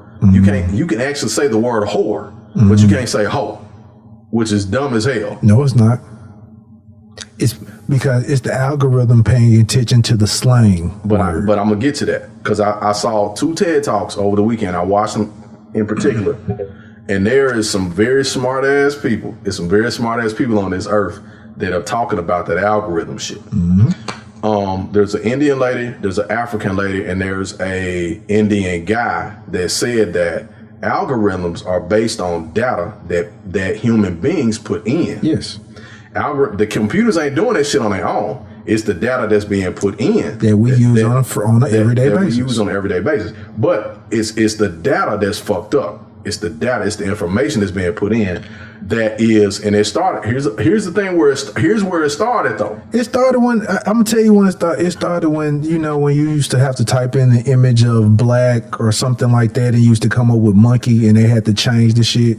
And when we used to talk about it on the news, and it was talking about black people was getting offended when you typed in a certain word, and it would come up like a monkey or something like that when we talked about black people. Right. So then that's when I started paying attention to the algorithm but shit. I'm gonna tell you where it came from though. This shit blew my mind, Jay. What's that? I'm gonna send you the TED Talk. The lady said that it came from when you apply for jobs online, when they first started being able to do online applications and shit. This shit blew my mind. How it will automatically kick out African Americans, blacks, Latinos for good jobs and shit. When you would put in that you were like when they would ask you what your race is, that's why they used to say don't put your race in. Yeah, I never answered that. Because automatically, when you put in African American and you put in male, it would automatically kick your ass out the system. I would prefer not to say. Yeah. It will automatically kick you out. And then they would ask you certain questions within that application that would was buzzwords. Because remember, they used to say, okay, put this word on your application and it will pick up. That's why I told you we need to quit using certain words. Right. Because and it will pick up. That's where it kind of started. It will pick listening. Up. But it would be because they would put that in there because they would they knew that white folks that went to certain schools and had certain jobs, certain words they would use, even in their lexicon, their language, when they were talking about business or jobs, they would pick that up and they would grab them, right? But we would put it in under a different word, meaning the same thing, but because our level of verbiage wasn't the same as that, it would kick ours out and would automatically disqualify us for that job. And so she even said, she was like, with women, it would do the same thing with women, because women would say, like, it would ask questions about like where you used to work, what jobs that you did or whatever. And if you wouldn't have to know somebody in HR, and they would tell you, okay, that's when a lot of the resume writers start coming out and saying, well, let me write your resume for you because I know what words to put in that's going to catch that system is going to catch, because they put that shit in there. And they started doing the same thing with social media as well. And they catch certain words, and now it's like, oh, okay. So with 45, it's a twofold thing, right? Because I don't think people, like, although people are haranguing about, yeah, he should be banned. I don't think people really paying attention. If this big tech, this is not the government. Right. Remind you, this ain't the government. Remind you, and Michelle Obama talked about that shit too. So this ain't the government that's asking big tech to do this. Big tech is like, hey, so you saying this? All right, we finna ban you. Now, while we on the outside is like, okay, cool, he need to be banned, this, that, and other. You do realize that this is the step to the end of freedom of speech. This is about to be the end of freedom of speech. Well, hold up. Tech companies are private. They don't abide by the same as your actual media companies, because they have to sign that contract saying that, like, we can bleep out certain words on TV, but if you watching and streaming it, you can say whatever you want, right? That's freedom of speech under the FCC. Right. Social media don't adhere to FCC. Okay, so one, people don't realize that within the stimulus bill that was approved, there was a streaming act bill that was within that. There's a lot of shit in there. I'm not gonna go into that, but people need to research that streaming act that was just approved within the stimulus bill, and there's a couple of other judges that were just approved that's underneath. Like, that's the reason why the media is trying to push the stimulus. But it was some whole other shit that they trying to push for that shit. But Boyce Watkins talked about that shit. Shit. He even said that. But hold up. He said that the Congress didn't want to sign that shit. Congress said, hold up, bruh. This shit 5,000 pages long. We can't read this shit in 2 days and approve this shit.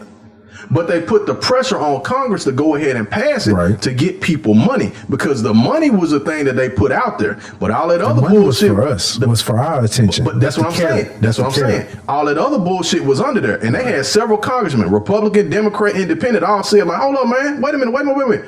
We can't read 2,000 pages in 3 days and sign this shit like this. So we don't even know what all is in this shit. So, like, 46 minus 1 was also, while he was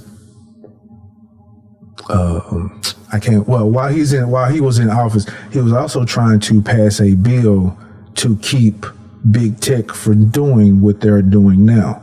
That's the reason why they are doing what they are doing to ban him right now. Because of the simple fact he was finna get ready to try and improve and get a bill passed where big tech can't just go around just banning people if they wanted to, because that is a violation of freedom of speech. Michelle Obama said that Silicon Valley needs to be held responsible for the shit that they stop and the shit that they allow. Right. She said that shit a couple weeks ago. She was like, we ain't, like, my question was this. Why wait till now to ban this motherfucker when he been saying this shit for 5 years? This shit ain't new. He been saying the same shit. Because of the simple fact of he was the guy, because the media and everybody else made him to be the bad guy, because he was the guy to hate. Right. And since he's the guy to hate, you're not listening to anything to what he's saying. Yeah. He's a fucking crackpot. Right. He's an orange popsicle. Who's going to listen to this orange guy? Right. But if you just like, all right, so you gotta remember, me, I'm the type of person who's like this. Social media is still a kid. Social media is still new. Before I vilify you, I'm gonna see what you talking about. I'm gonna do research on my own. Mm-hmm. So I'm gonna hear what the other side is vilifying you about. Right. Then I'm gonna also hear what you talking about that they're saying you are crazy for. Right. I'm gonna look this shit up. Right. When I look it up, though, it's some real fucking shit. Yeah, it's some real shit. that the other side is doing that. He's saying, hey, this is what y'all are doing. This is why y'all are trying to shut me up, blah, blah, blah. I'm like, oh, hold on. Now I'm looking, I'm like, this some real shit, for real. Yeah. But see, here's the thing with him, though. I mean, he is doing his own shit true. Yes. Yeah. Yes. Yeah. But at the same time, he's bringing attention to. Right. But see, that's the other thing. The shit that we need to be brought attention to. But here, what you're saying is true, but it's also a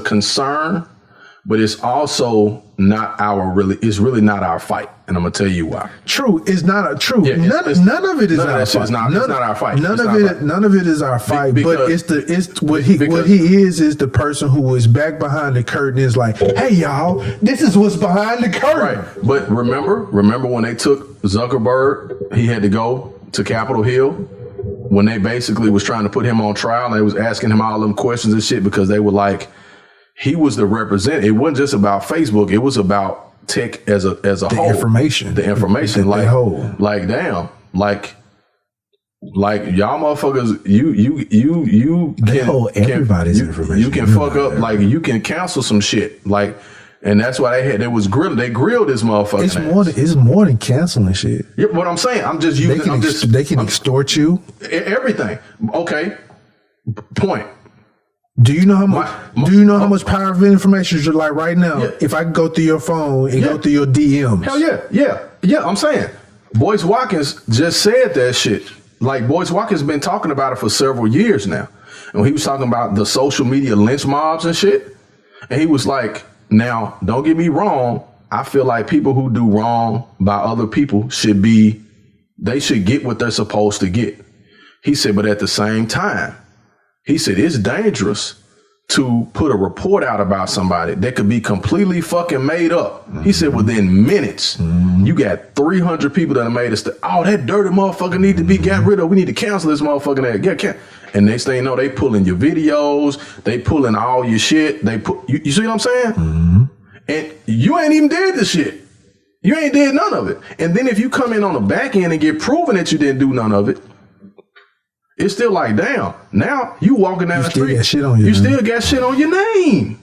Because nobody has come around to exonerate you on social media. They're not going to come back and fix the shit. At all. I'm going to give you an example. So, comedian Pound Cake, you know what Pound Cake is, your right? Your name tastes like ass when you speak it. You know who Pound Cake is, right? Now, I was just reading this shit today.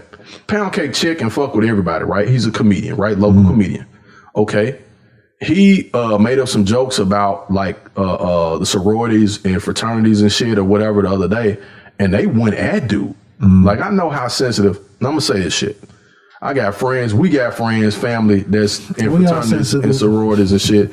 Y'all motherfuckers is too goddamn sensitive about that shit. I'm sorry. Y'all need to stop being so fucking sensitive about that shit. I realize there's a lot of pride. I'm black. I went to a HBCU. I get that shit. I got people that went to PWIs that play. I get the shit. I get what you had to go through to get it.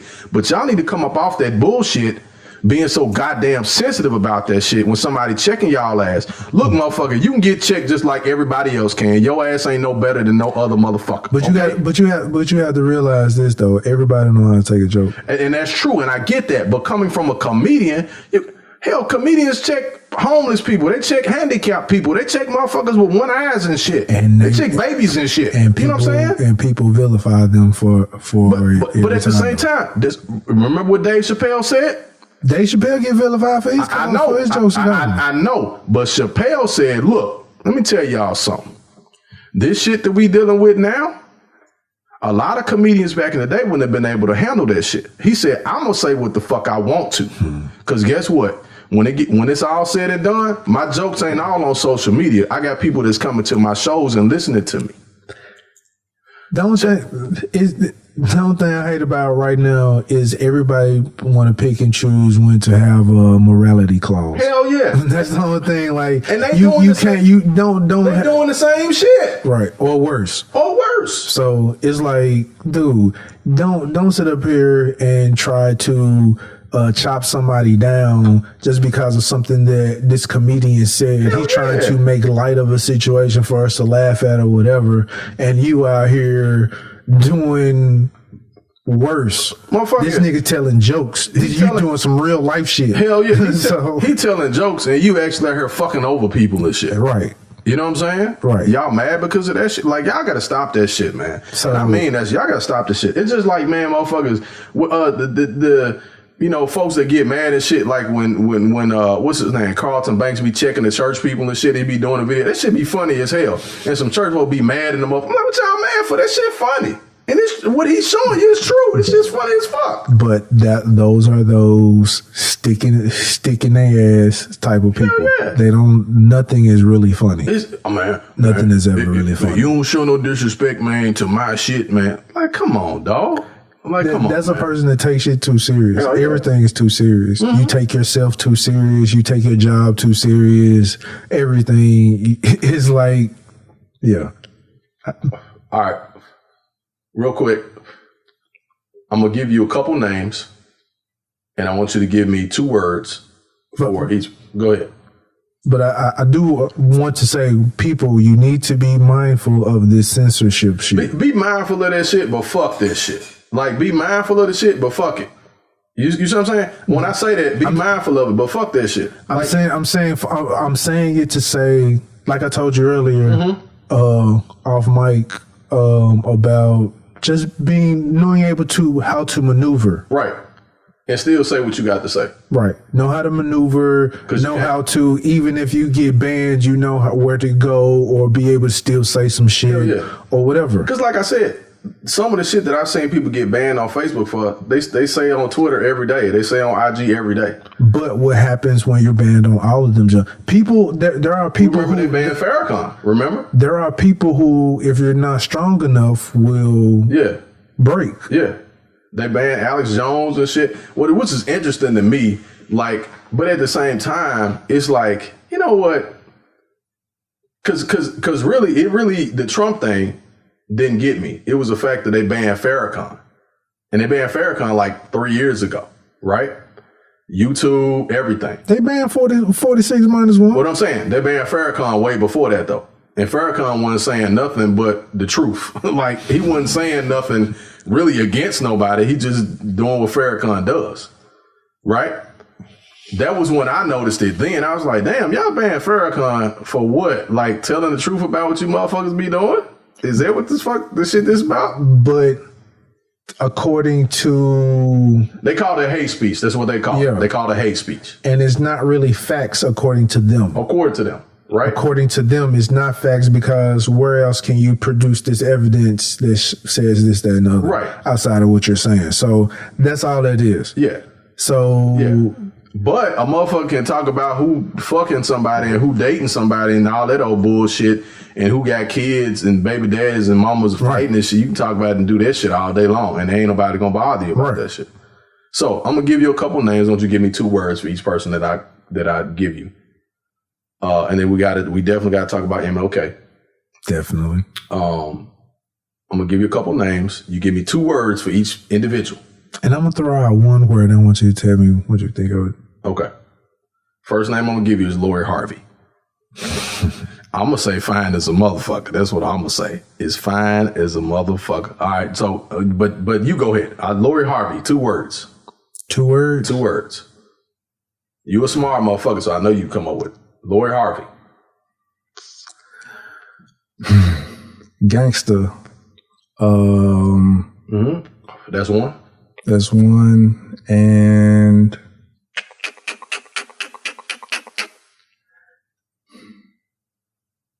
damn. Well, you know what? No, I'll just say OG. OG. She moved like a G. She moved like a G. She does. She moved like a G. She got a motherfucking OG for a mama, though. She moved like a G. Yeah, she moved like a G. So I would just say original gangster. Yeah, OG. And her dad is a motherfucking, her dad is smart, a motherfucker, too. And the shit that she doing is actually a lot of shit hate on her daddy for that motherfucking book and shit. And she doing this shit. Who talking about Steve Harvey? Now they praising her for the shit that he talked about in his book. I'm not gonna deal with that shit, though. I don't understand that. I don't understand the hate. So I don't either. It shit don't bother me. I don't understand the hate to the point where niggas fuck with her because of how she move. Yeah. Hell yeah. Like, ladies, do you realize, like, understand that? Yeah. Just let this sit with you for a second. Yeah.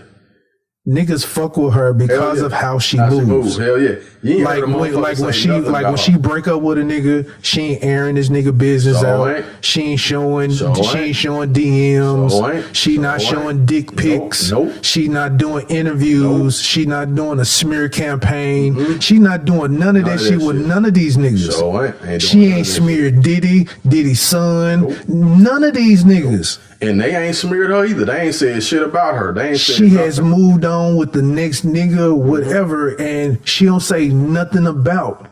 She don't talk dirty. She don't talk old business with the new nigga. Nope.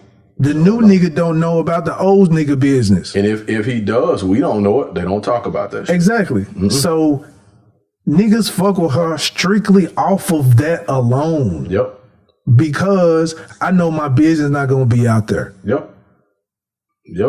Sure enough. Women trying to figure out why these niggas fuck with her. That's that alone. That's why. And the reason why motherfuckers don't fuck with y'all like that, because y'all run y'all goddamn mouth. Niggas like their privacy. I don't care if it's just a regular nigga. If it's the regular nigga at McDonald's, that nigga don't want a bitch to come over his house. I'm sorry, you know what? I ain't gonna say bitch. Yeah, that nigga don't want a woman over his house snapping up pictures just to show that she is over your house. That she over there.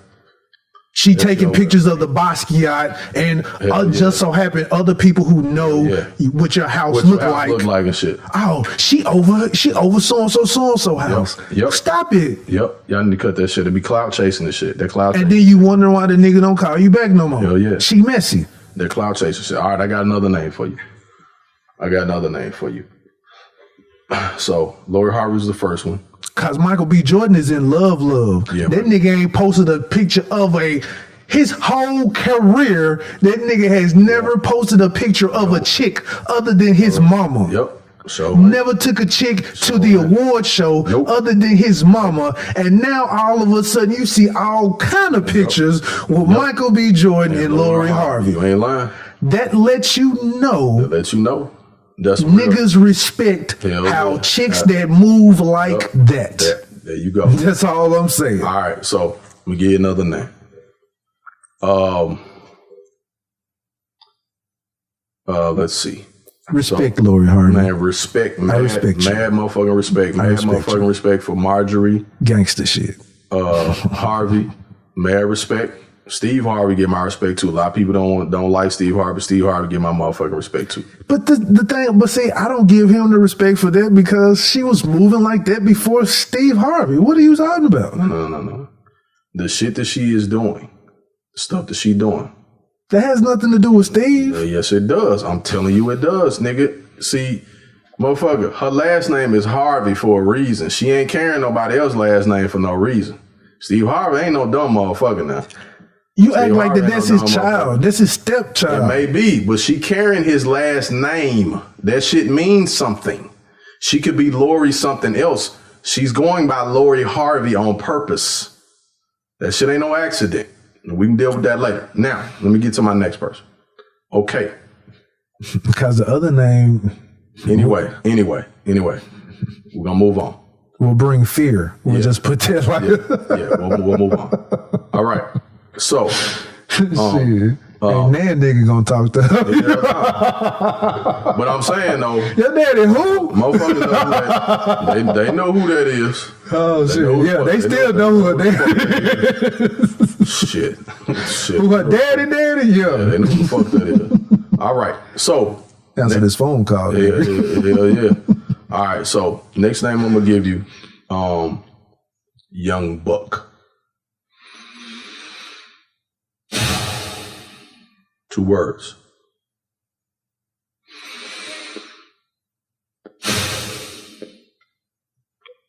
It's a side twice. That's it? Man. Disappointed. Okay. One, you said disappointed. And what's your other word? Because actually, the next pod, we need to talk about the Buck situation in detail. The next pod, we need to talk about Buck in detail. He was one of the dopest artists out of Tennessee, period. Yeah, he was. He got fucked off big time. Listen to that Vlad interview and shit. Buck got fucked off a lot of times about motherfuckers that he put his trust in and shit.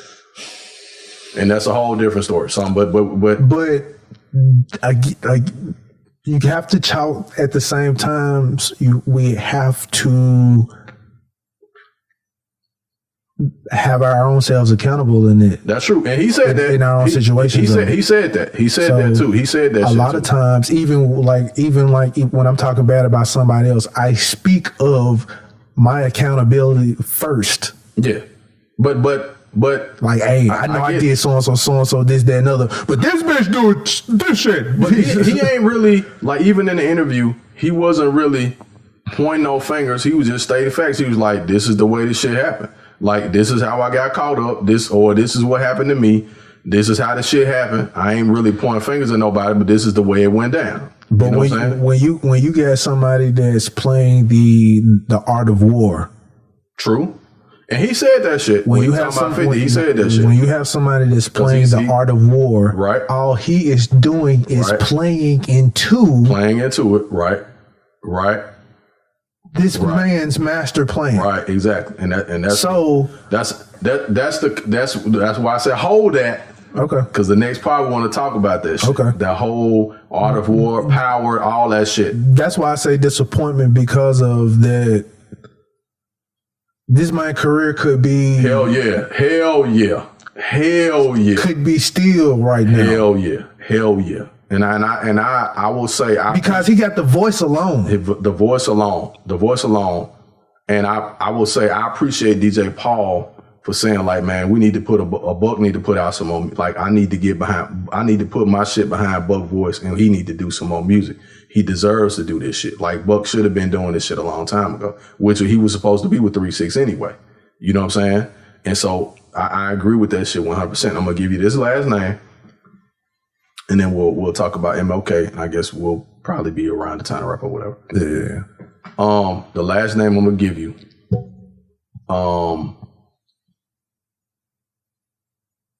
So I said Lori Harvey, Young Buck. Mm-hmm. I know what name I'm gonna give you. Nigga, this somebody, are you freestyling this? No, this shit is calculated. Damon Dash. Role model. I knew you gonna say that. What's your second word?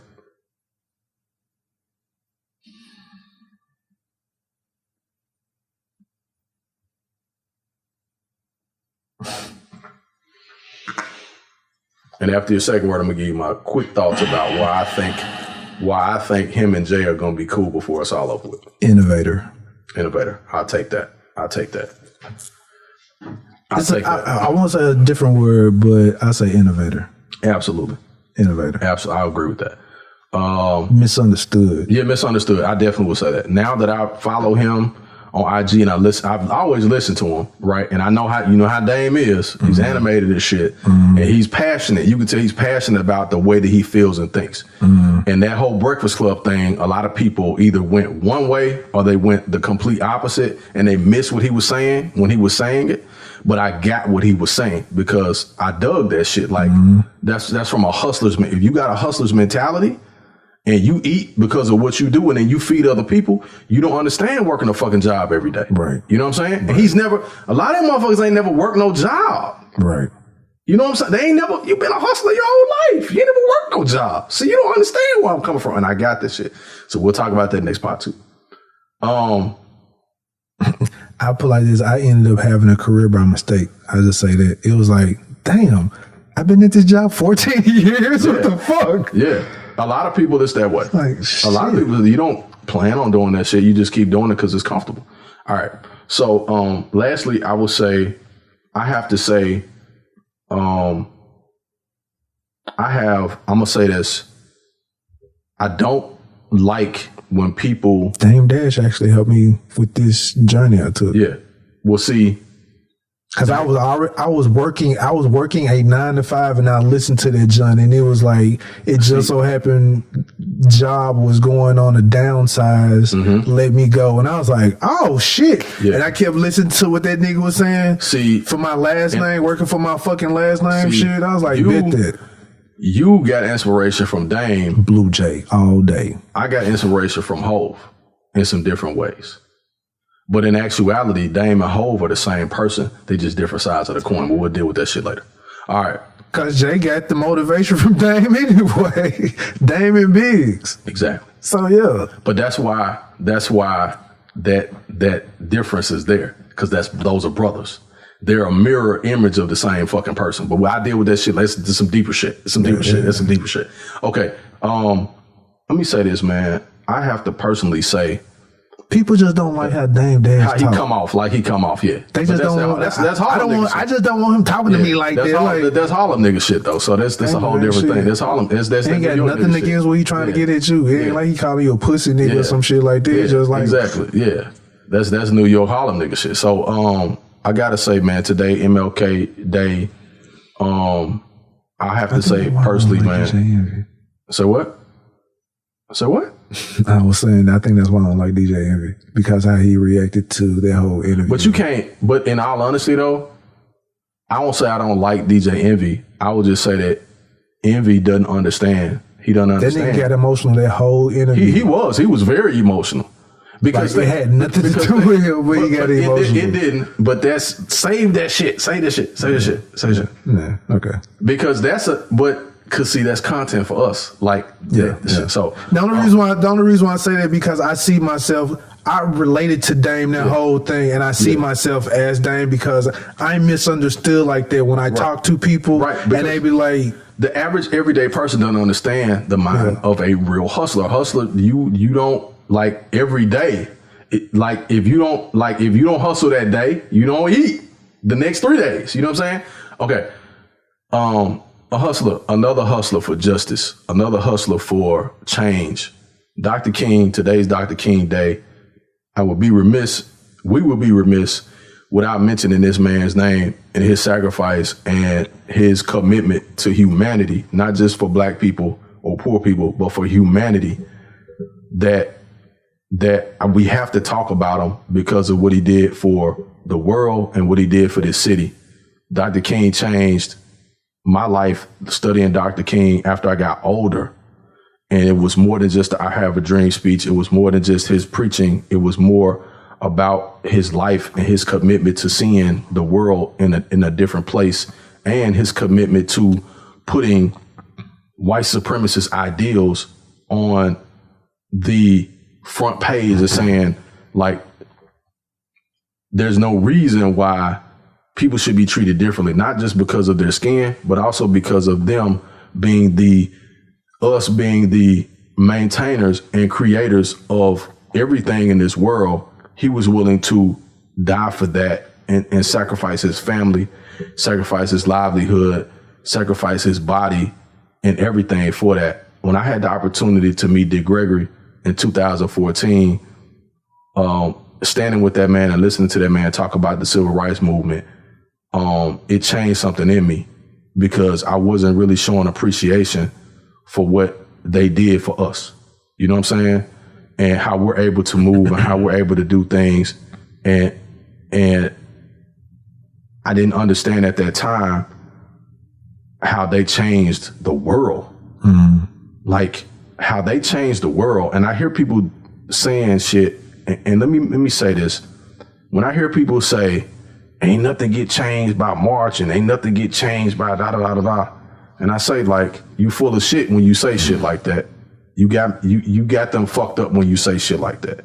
Because if it wasn't for them, you wouldn't have seen shit like Tiananmen Square. You wouldn't have seen the Asians standing in front of tanks and shit, willing to get run over, if it wasn't for the civil rights movement. If it wasn't for the civil rights movement, it wouldn't have been no women's movement. It wouldn't have been no gay movement. It wouldn't have been none of these damn movements if it wasn't for the civil rights movement.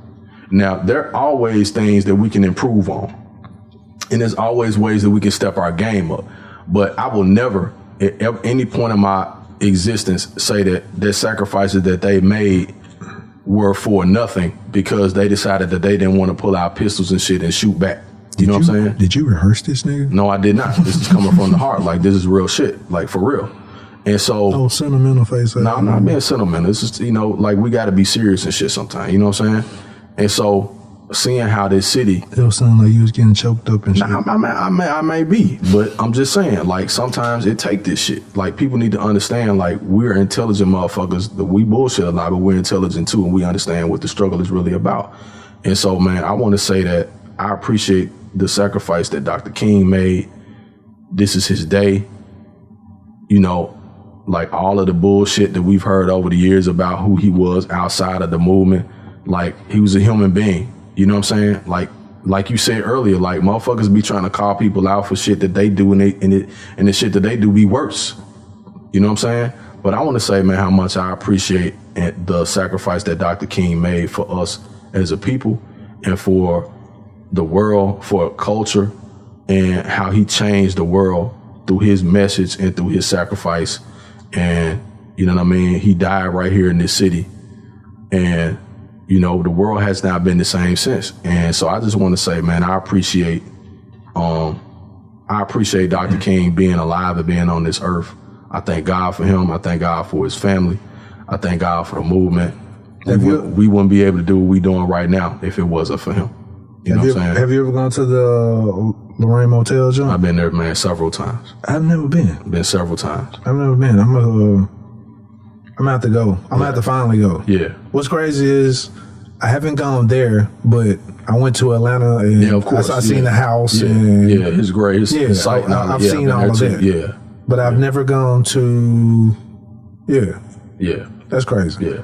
But yeah, man, I just have to say that, man, like, you know, I'm moved. I'm always moved, but I think today I was even more moved and just thinking about it. Just today was just one of the things, you know, man, it was just, man, me thinking about, like, you know, we wouldn't be able to do what we doing if it wasn't for those people, like, standing up and saying, like, calling bullshit for what it was, you know what I'm saying? Mm-hmm. And, you know, and taking those risks, you know what I'm saying? So, you know, even though, man, it ain't all good, it ain't all bad because of them.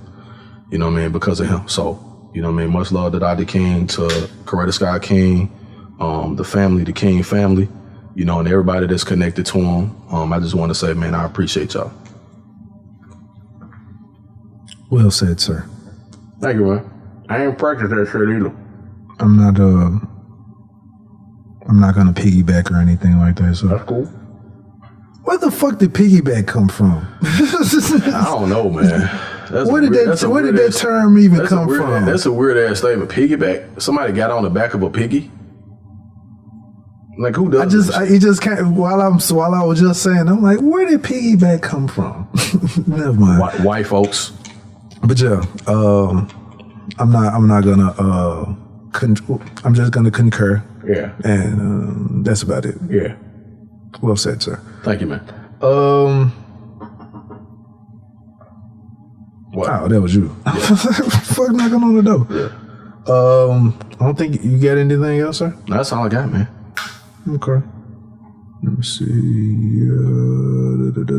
Don't be 45 still trying to fucking rap. That's all I'm gonna say. Unless you've been rapping. Cut that shit out, man. But that's the thing. He's been rapping. Yeah, but I'm saying the whole time. You've been a terrible fucking rapper. Like, be good. You could be good and still rapping at 46. But if you suck, I mean, you know, should have cut that shit out like 25 years ago or 30. You know, like how 40. You know, like how Windows every year Windows upgrades itself. It's like Windows 10 or whatever. Yeah. This nigga still rapping like Windows 95. God, this nigga still rapping Windows 95. Hey, real quick. Looking at your facial expression.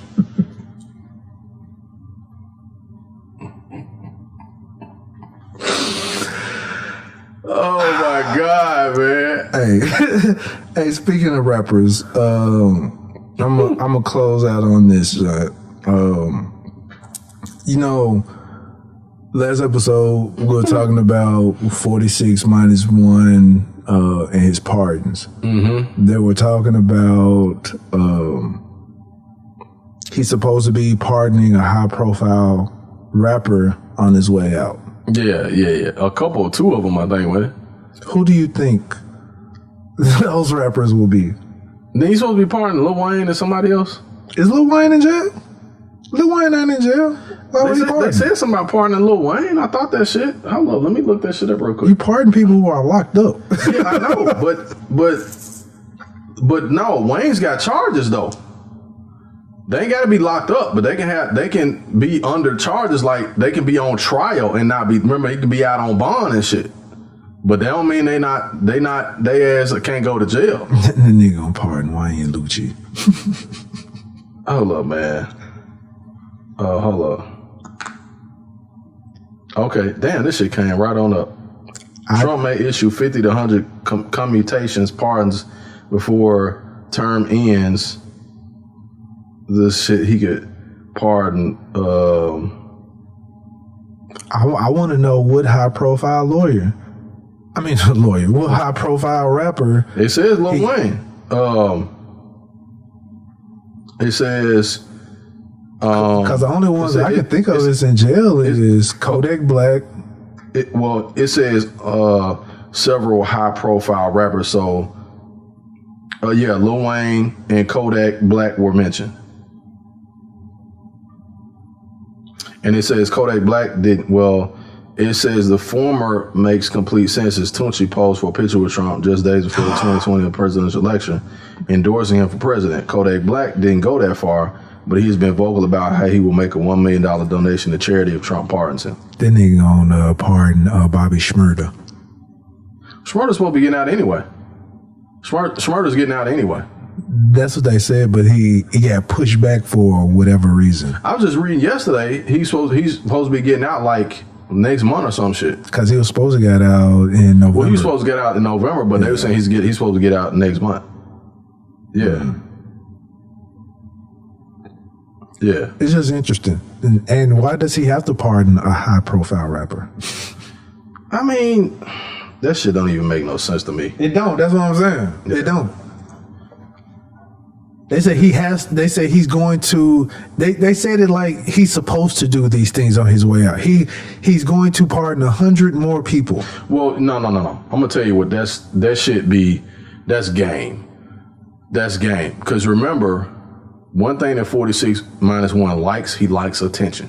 He loves motherfuckers talking about him. Mm-hmm. And he's always used black folks to do different shit. Like he's always done that shit. And you gotta remember that he's always done that shit. And he's always bartering. He's always bartering and playing games and shit. So he's gonna use them rapper names and shit because that's who the fuck we pay attention to. You see what I'm saying? It ain't like he pardoning motherfucking Black Panthers and shit. People, do you realize that we are easily entertained? That's all I'm gonna say. Hell yeah. We need to, man, you come on, you know that. We go around so much talking about know your worth, king, know your worth, queen. Yeah. We still out here not knowing our worth, and we are only just asking for our entertainers to entertain us. Hell yeah. And that's honestly what's going on. As long as we're being entertained, we're cool. Yeah. It's a pacifier. Yeah. Yep. It is a pacifier. Yep. Just last week, white culture just said, "We're not gonna take it anymore." They took their pacifier out. Yeah. Them stupid motherfuckers. This shit's so funny though. They took their pacifier out. Dumbass motherfuckers getting arrested and shit. Dude, like, have you heard how these niggas been acting? One of the mothers have said, "My son is on a vegetarian diet, he can't eat the prison food. He can't eat the prison food." It's like, bitch, do you know how many niggas in jail who don't eat the prison food? Who's eating the prison food? The fuck out of here, hoe! That's that privilege talking, man. If you don't shut the fuck up and eat this shit, bitch. Yeah, that shit funny. Talking about he can't eat the food. That shit funny than a motherfucker. He needs to get accommodated. Word? Yep. He needs to get accommodated? That shit funny than a Man, motherfucker. all right, the rest of these niggas need to get accommodated too. Hell yeah. Which I found out that's the reason why most niggas convert to Allah so they can get better food. Really? Yes. I didn't know that shit. I did not know that shit. Because they realize that group of people, they eat fruits, vegetables, they get fresh food. Damn. So if you realize that, if you tell lockup, hey, I'm Muslim now, or I'm converting, guess what food you get now? You get the fresh shit. God damn.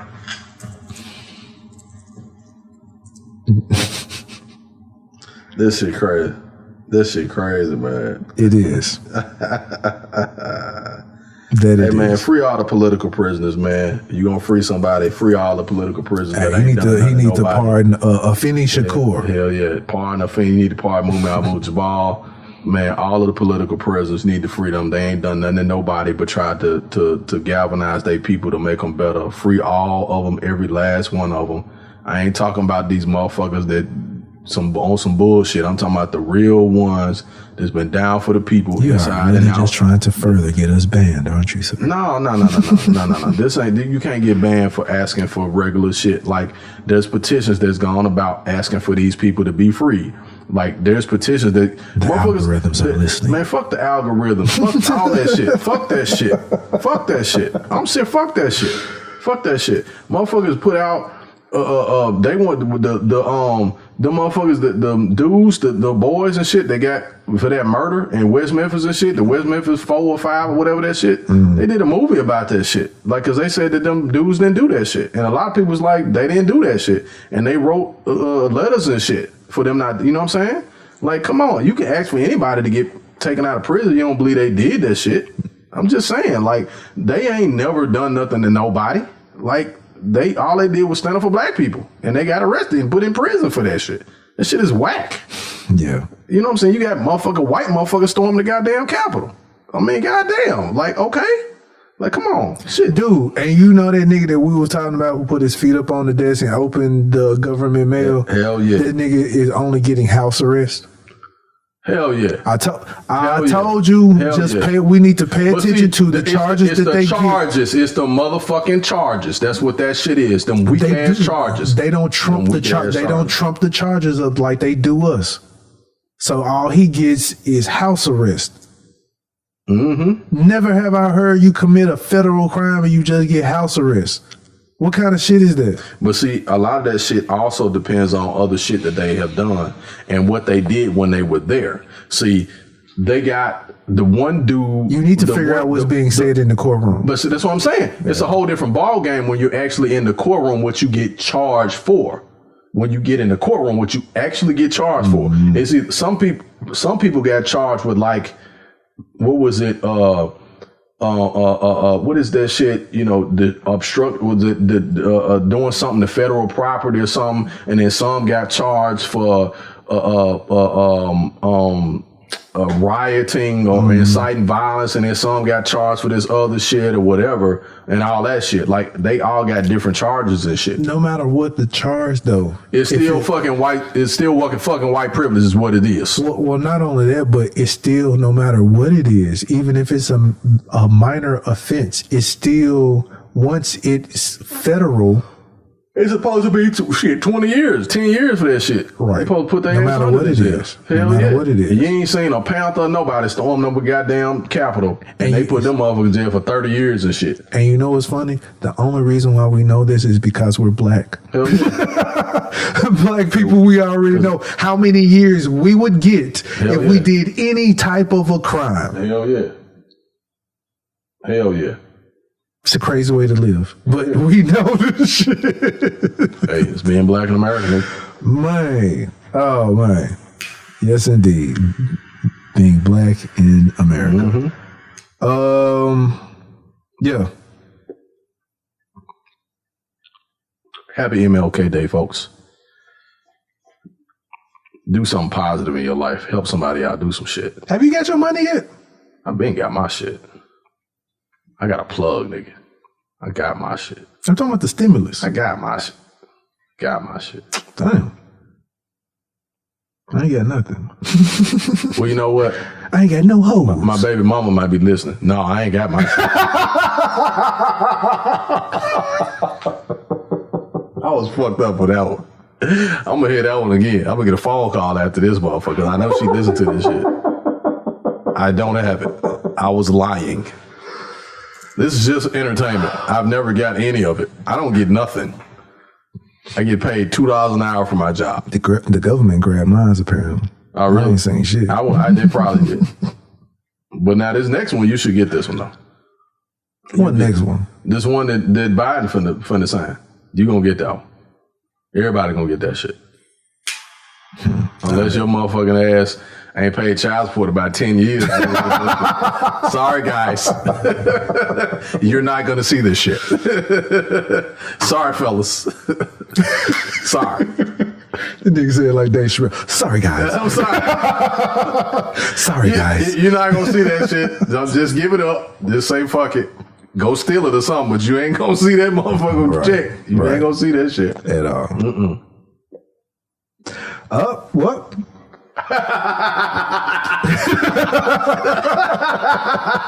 That's all you can say after that shit. And like my sister say, ain't nothing I can do about that shit now. Like the emoji. Yep. No, well, that's can't worry about it. Can't worry about it now. Can't worry about it now, boss. Right. Can't worry about it now. Ain't nothing we can do about it now. That's just a deduction off of the amount that you owe now. That's it. There you go. It worked both ways, nigga. Hey. Woo! It hurts. It hurts. It stings. Just a little. Get this shit back in time, nigga. Shit. Yeah. Oh, man. Wonderful podcast. It was indeed. Thanks for listening. It was indeed. Yes. Hey, you know what? You asked me for them clips and you ain't post shit, nigga. I'm gonna post it. But yeah. I got you. God damn. What are we watching? Somebody just trying to die. God damn, this shit motherfucking killer rollerblade shit. These hoes rollerbladed, then all of a sudden a piece of a spike came out of the goddamn ground. Shit. What the fuck? What? This shit crazy as hell. Oh my God, look at this shit, dog. What the fuck is this shit? 911? Man, cut this shit off, man. This needs to be a real show to say 911's a joke. Let's have the real show. Oh my God. 911. That's fucked up, dog. Damn. Yeah. That shit, that motherfucking... What's that goddamn movie? What's that shit? Final Destination. This is what this is like. This shit is. It's some whole different different ways of how people can die randomly. And you know who? All the people that come up with this shit? White people. Fucking white folks. White people. Hell yeah. White people love. They love death. They love death. They love death. They finding all kind of different ways to die. Shit, they romanticize that shit. That shit turns them on. That is crazy. Mm-hmm. And she's still alive. This is their DNA like this. And she's still alive too. She's still alive. But now they gotta pull up off that motherfucker. Anyway, man. This has been another episode of Off on the Tangent. Off on the Tangent. We about to wrap and we just got on the tangent. We just about to wrap and we start back on again. But this is why they call it, well, the way we call it, Off on the Tangent Podcast. We are the Off on the Tangent Podcast. I am... This bitch talking here. The show with us. I am your host, Jason J. Will Does It. The spike is stuck to my right side. It kind of hurts. Where's my other arm? I can't feel my right side. Obviously, because all your nerves are damaged on that side, man. Damn. What the? Damn. Lane by. All right. Oh my God. I'm Ivan the Great. This is J. Will. This is the host J. Will. I'm Ivan the Great. We're out. Holla back. Peace. And we are Williams and Shaw, and we are the Off on the Tangent Podcast, and we about this junt. M-Town.